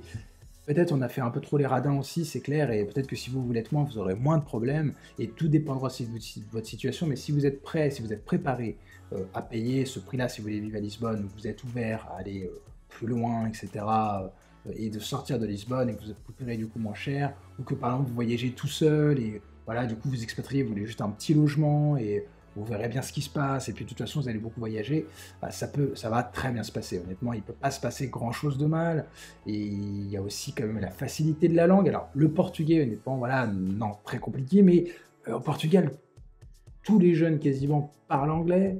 Euh, les plus anciens, il y en a beaucoup qui parlent français, mais c'est bluffant, quoi. En plein milieu de la Cambrousse, on a été faire nos courses et on achetait un poisson et en fait, on comprenait pas trop. Elle nous disait en portugais, en clair, est-ce que vous voulez garder la tête ou pas? Donc bon, les genres de trucs où évidemment, on l'a pas appris. Et en fait, elle s'est rendue compte qu'on était français, elle a commencé à nous parler en français. Et ça, c'est genre, dans aucun autre pays, il y a autant de monde qui parle français, à part les pays francophones. Mais dans un pays non francophone, c'est quand même assez exceptionnel. Les gens sont quand même charmants, très gentils. Quand même aussi, c'est beaucoup plus calme aussi. C'est ce qu'on se dit beaucoup aussi avec d'autres personnes qui ont vécu ou qui vivent encore au Portugal. C'est quand même, on remarque, le samedi soir, bon, dans les grandes villes, évidemment, c'est la teuf, etc. En plus, il y a des touristes et attention, les Portugais sont fêtards, mais c'est vrai que vous êtes en bord de mer, dans des petites villes. Clairement, en Espagne, par exemple, ça va être la folie partout dans les centres-villes, dans les bars, tout le monde sort et vit dehors. Le Portugais, ils sont quand même beaucoup plus discrets, c'est un peu moins la fête. Donc, ça dépend un peu de votre état d'esprit. De toute façon, il n'y a pas un meilleur pays, mais moi, honnêtement, si je devais recommencer, j'y retournerais juste plus tôt, en fait. Parce que, en fait, ce qu'on s'est rendu compte, finalement, c'est peut-être on s'est expatrié un peu trop tard, parce que moi, j'essaye de tout faire dans ma vie, le maximum d'expériences possible. Et clairement, je me serais pas forcément, enfin, j'avais pas envie de m'expatrier, de faire cette expérience-là à la retraite, comme beaucoup. Je voulais le faire en tant que jeune, etc. Et notre but, c'était de voyager à côté. Mais en fait, c'est arrivé trop tard cette opportunité, je l'ai découvert trop tard et du coup, bah, voilà, si je pouvais recommencer, je le ferais simplement plus tôt et ce serait, carrément mieux et on serait resté, plus longtemps et on serait rentré peut-être même plus tôt, au fait, après voilà, on peut toujours refaire sa vie plein de fois, mais c'est simplement ça, en fait, se sont rendu compte que, bah, l'éloignement avec, nos proches, amis, famille, on loupait plein de trucs parce que malgré tout, bah, on devait vivre au Portugal, plus voyager, du coup, on était vraiment quasiment pas en France et même si ça a duré que 2 ans, on peut dire que ça passe vite, mais en fait, quand on y est, bah, c'est assez long quand même et c'est un peu pesant et en vrai, on est hyper content d'être rentré en France. Et du coup, justement, voilà, c'est pour ça en clair hein, qu'on est rentré. Et bon, bah, on est quand même content, bien entendu, d'être rentré. Mais moi, ça reste quand même un pays coup de cœur, le Portugal, vraiment sur quasiment tous les aspects. En fait, j'ai pas vraiment d'aspect négatif vraiment à vous dire, à part des petits trucs, mais qui sont pas impossibles, hein. Bon, nous, par exemple, on n'a pas d'enfants, mais on a vu plein. Ça peut être aussi, peut-être si vous regardez cette vidéo, vous pouvez avoir beaucoup de questions. Moi, je vois la majorité d'ailleurs des gens que j'ai pu voir qui s'expatrient au Portugal, il y en a beaucoup qui s'expatrient vraiment par choix, quoi. C'est pas par opportunité professionnelle ou même pas pour l'argent, c'est des gens qui ont des enfants parce que, c'est une autre vie, l'Espagne, il y a des gens qui ont pas envie d'élever leurs enfants en France et qui préfèrent aller les élever au Portugal et ça se passe très bien, les écoles, la santé, tout ça pour les enfants au Portugal, ça se passe, vraiment très bien. Même si moi ça pour le coup je l'ai pas expérimenté moi-même parce qu'évidemment j'ai pas d'enfant. Donc vraiment, après c'est l'aspect crédit immobilier à taux variable, etc., qui évidemment, ça c'est quand même un peu énervé, j'ai trouvé. Sur certains aspects, je trouve Lisbonne, vous êtes un peu, mais comme Paris, en fait, Paris c'est pas la France. Bon, Lisbonne c'est pas forcément le Portugal, clairement. Et quand vous éloignez un peu sur certains aspects, vous vous rendez compte que le Portugal, et c'est un peu logique, c'est un petit pays, mais sur certains trucs, c'est un peu 50 ans avant, quoi, en France. Par exemple, nous, là, on était à la campagne. euh, pour beaucoup de personnes qui habitaient là-bas, alors, c'est des personnes plus âgées. Attention, c'est normal, il faut être tolérant. Je critique pas, mais simplement, ça nous a un peu choqué. En fait, le chien, c'est à la niche dans le jardin, quoi. Et genre, de vous voir, vous, avec un chien sur le canapé dans la maison, pour eux, mais comme les gens il y a 50 ans en France, en fait. C'est des petits trucs comme ça qui peuvent être un peu déroutants. Mais il y a genre 99% de positifs et 1% de négatifs. Mais après, on n'est pas tous capables de s'expatrier. Après, il faut quand même aussi bien se rendre compte que la plupart des gens qui s'expatrient rentrent un jour dans leur pays parce qu'en fait, on est trop attaché à nos racines. Et nous, je pense qu'on a été trop attachés clairement à nos racines et puis aussi voilà, à nos proches, à nos familles. Et on a peut-être fait cette expérience un peu trop, enfin, on a découvert cette expérience, cette possibilité trop tard, on l'a faite un peu trop tard. Et c'est pour ça que nous, on sera resté que 2 ans, ce qui est déjà pas mal hein, comme expérience d'expatriation. Mais disons qu'on n'a pas pu, j'ai un peu un sentiment de ne pas être allé au bout des choses. J'aurais voulu vraiment louer quelque chose de sympa, et cetera. Au final, on a vachement voyagé, on n'est pas tant resté que ça au Portugal, même si on a quand même fait un bon tour et franchement, c'est quand même un pays qui est vraiment incroyable, c'est un de mes pays préférés. Clairement, bon, après, j'aime un peu tous les pays dans lesquels je suis allé, mais pendant cette période, on a quand même pu voyager voilà, en Afrique du Sud, à l'île Maurice, au Vietnam, etc. Et quelque part, c'est justement cette opportunité du Portugal qui nous a permis de faire ça. Et donc ça, c'est quand même assez cool. Et concernant le retour en France, alors pour être honnête, ça s'est plutôt bien passé. Déjà, au niveau administratif, c'est Weston Bridge qui s'est occupé de l'aspect Portugal. Donc là, c'est pas encore tout à fait fini. Ils sont encore en train de faire des trucs et tout. Puis de toute façon, il y aura notre dernière déclaration d'impôt à faire du coup l'année prochaine parce qu'on aura fait une demi-année. Donc c'est un peu galère. À la limite, c'est peut-être mieux de rentrer le 31 décembre si c'est possible, mais on fait pas toujours ce qu'on veut. Mais c'est eux qui s'occupent de tout. Donc ça, c'est voilà, pour l'aspect Portugal, c'est quand même assez cool. Après, il y a quand même un peu les aspects, la box internet, voilà, dont j'ai pas trop parlé de ce genre de détails, mais déjà, déjà, faut savoir que c'est plus cher au Portugal. Et pour la résilier, en fait, là-bas, c'est encore avec vraiment des engagements.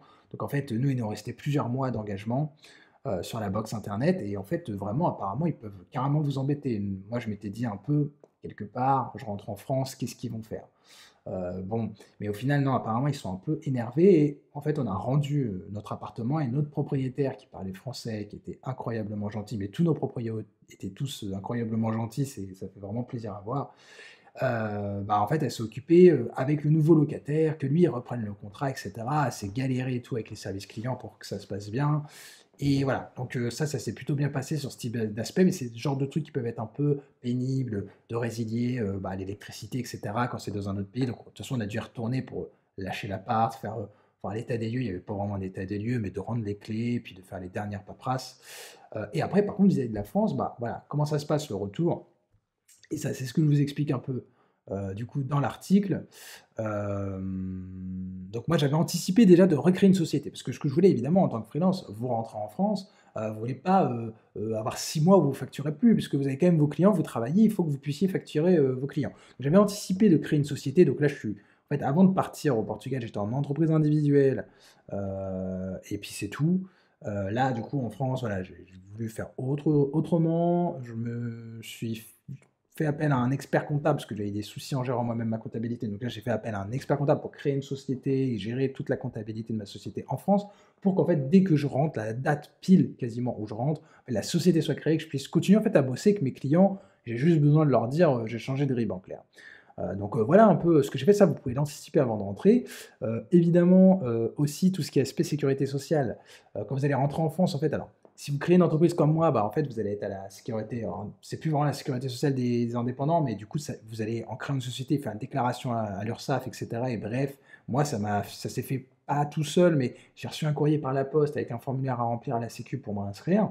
Et après, bon, faut appeler la Sécu. J'ai dû appeler la Sécu quand même pour qui m'envoie le formulaire pour recommander une carte vitale. Mais toujours étant, en fait, j'avais quand même mon attestation. Et du coup, vous savez, la carte vitale, en fait, vous pouvez aussi sur votre espace Amélie avoir une attestation comme quoi bah, ça valide que vous êtes à la sécu et du coup après vous pouvez faire rembourser tous vos trucs quoi, normal. Donc en fait ça c'était quasiment instantané. Et pour la mutuelle, il a juste fallu attendre bah, d'avoir cette attestation là pour avoir une mutuelle française. Et du coup ça se passe très bien. Après il me faudrait juste la carte vitale là que j'attends encore pour bah, quand vous êtes à la pharmacie et tout, qu'ils utilisent votre carte directement, que vous n'avez pas de feuille de soins à faire. Bon voilà, ce serait bien dès qu'elle va arriver, normalement elle ne devrait pas tarder, mais en vrai ça se fait très bien. Donc ça, très cool. Et au niveau des impôts, évidemment, bah, déjà quand vous rentrez, vous pouvez changer la date. Enfin, moi en tout cas, j'ai changé la date. Enfin, pas la date, je dis des bêtises. À la date où vous rentrez, vous changez l'adresse de correspondance sur le site des impôts. Et après, sur votre prochaine déclaration d'impôt, comme quand vous êtes parti, bah, en fait, là, vous déclarez votre changement de résidence fiscale. Et après, bien entendu, faut pas hésiter non plus à appeler les impôts pour mettre en place, si vous êtes salarié ou quoi que ce soit, pour débloquer un peu les histoires de prélèvement à la source, évidemment.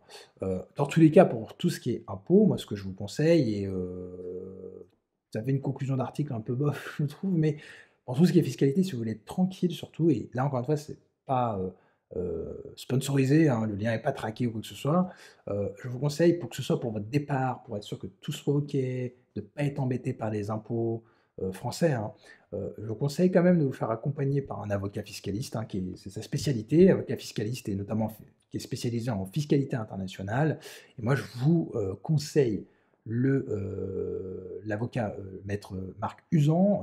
Alors moi j'ai contacté parce que en fait son site était très bien référencé. Vu que moi je fais du SEO, si je contacte pas les gens qui sont premiers sur Google, c'est que voilà, j'aurais un problème. Donc je contacte celui, je me dis si il est premier sur Google, bah mine de rien, c'est qu'il met de l'argent sur son SEO et s'il a les moyens d'être premier face à d'autres avocats qui ont aussi des sous, c'est qu'il doit être bon parce que ses clients le payent bien. Donc bref, j'ai demandé du conseil, vous pouvez le payer à l'heure, etc. pour du conseil. Après, il y a des forfaits pour certains trucs. Bref, il faut le contacter, il est très demandé, je ne vous garantis pas que pour un petit truc, si c'est juste une question comme ça, c'est pas dit qu'il vous répondre, mais si vous avez un vrai projet, que vous êtes prêt voilà, à avoir un vrai consulting, bah, vraiment, lui ou un autre, moi je vous recommande lui parce que j'ai testé, j'en ai pas testé d'autres, pour vous faire aider sur votre départ, sur votre retour. Moi, il m'a vachement rassuré sur le retour en France, parce que moi j'avais peur de faire une bêtise, vous savez, vous faites pas les trucs dans l'ordre, et puis en fait après, vu que tout est semi-automatisé, vous avez des lettres qui pleuvent, et puis il faut vous plaindre, faire des réclamations, appeler, bref, je voulais faire les trucs bien et dormir tranquille. Donc ça, c'est sur cet aspect-là, c'est ce que je vous conseille. Donc le retour en France, ça se passe bien. Voilà, en tout cas, j'espère que la vidéo elle vous aura aidé. Donc la vidéo, c'est un support un peu à l'article. N'hésitez pas à aller voir l'article, de toute façon, je vous l'ai mis dans la description. Ce qui est bien avec l'article de blog, c'est que bah, en fait, je vais pouvoir le mettre à jour si jamais bah, déjà j'ai dit évidemment une bêtise et que je veux la corriger, ou si bah, par exemple l'année prochaine, des chiffres ont changé, je veux les mettre à jour. Je peux mettre à jour l'article, je peux pas faire ça sur la vidéo, c'est plus compliqué. Et vu que bah, comme moi, avant de partir, je regardais des vidéos sur YouTube, mais qui dataient d'il y a quelques années, et du coup, c'était pas à jour. C'est vrai que c'est un peu embêtant. Donc, si vous vous trouvez sur cette vidéo et que ça fait 3 ans que j'ai posté, bah, n'hésitez pas à aller voir l'article non plus pour avoir des mises à jour. En tout cas, j'espère que ça vous aura aidé parce que bah, y en a déjà pas mal des vidéos comme ça, mais au final, il n'y en a pas tant que ça en français. Et j'espère que j'ai pu vous apporter quelques réponses parce que moi, finalement, dans ces vidéos, j'ai répondu à quelques questions que je m'étais posées auxquelles j'avais pas eu la réponse avant de partir. Si vous voulez vous expatrier au Portugal, bah, vraiment, je pas vous garantir que ça va bien se passer, que ça va être parfait pour vous, mais ça coûte pas grand-chose en fait d'essayer. Déjà, peut-être allez-y avant même de changer de résidence, déjà juste pour vous acclimater au pays, voir un peu la région qui vous plaît, comme je vous le disais, hein. Comment réussir son expatriation. Clairement, déjà pour moi, c'est d'abord aller visiter le pays, de bien voir un peu les endroits qui vous plaisent, regarder un peu le marché immobilier à chaque fois que vous voyagez. Moi, à la fin, j'étais comme ça, j'allais dans une ville, je regardais un peu, bah tiens, ah ouais, ici on pourrait peut-être déménager là, c'est pas trop cher et tout, il y a des trucs bien.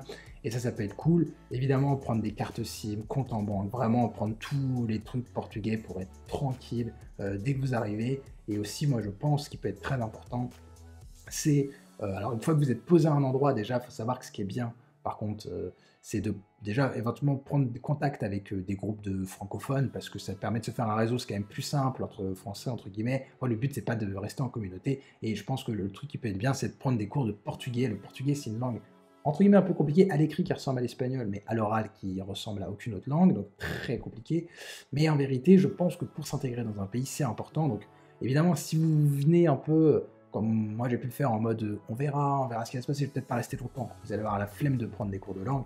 Par contre, je pense qu'en vérité, si vous vous expatriez, il faut vraiment se dire, pas forcément pour la vie, parce qu'en fait, personne ne s'expatrie forcément pour la vie, sauf si vraiment vous fuyez la France. Mais à ce moment-là, souvent déjà les gens partent plus loin que le Portugal. Mais voilà, même si c'est pour quelques années, vous dire quand même, je vais y rester plusieurs années, je vais prendre des cours de portugais, etc. Et ça, je pense que ça peut être ça peut vous aider à mieux vous intégrer avec bah, aussi les Portugais dans le pays et ça va vous éviter aussi des pièges et puis surtout à long terme vous allez moins avoir besoin de sous-traiter certaines tâches parce que bah, si vous comprenez un peu le portugais vous ferez un peu moins, vous aurez moins besoin pour juste simplement compléter un formulaire, de demander à un comptable ou quoi que ce soit. Donc ça peut être cool. Là, si vous faites tout ça, vous réussirez forcément votre expatriation parce que pour moi c'est un des meilleurs pays où s'expatrier en tant que freelance et pas que, hein, même en tant que famille. J'ai vu plein de familles de gens qui n'étaient pas freelance, de Français qui s'expatriaient, mais vraiment c'est un super pays sur plein d'aspects. Du coup ça peut que bien marcher. J'espère que je vous aurai aidé et bien entendu comme toujours si vous avez des questions n'hésitez pas et puis sinon je vous dis à une prochaine pour une autre vidéo.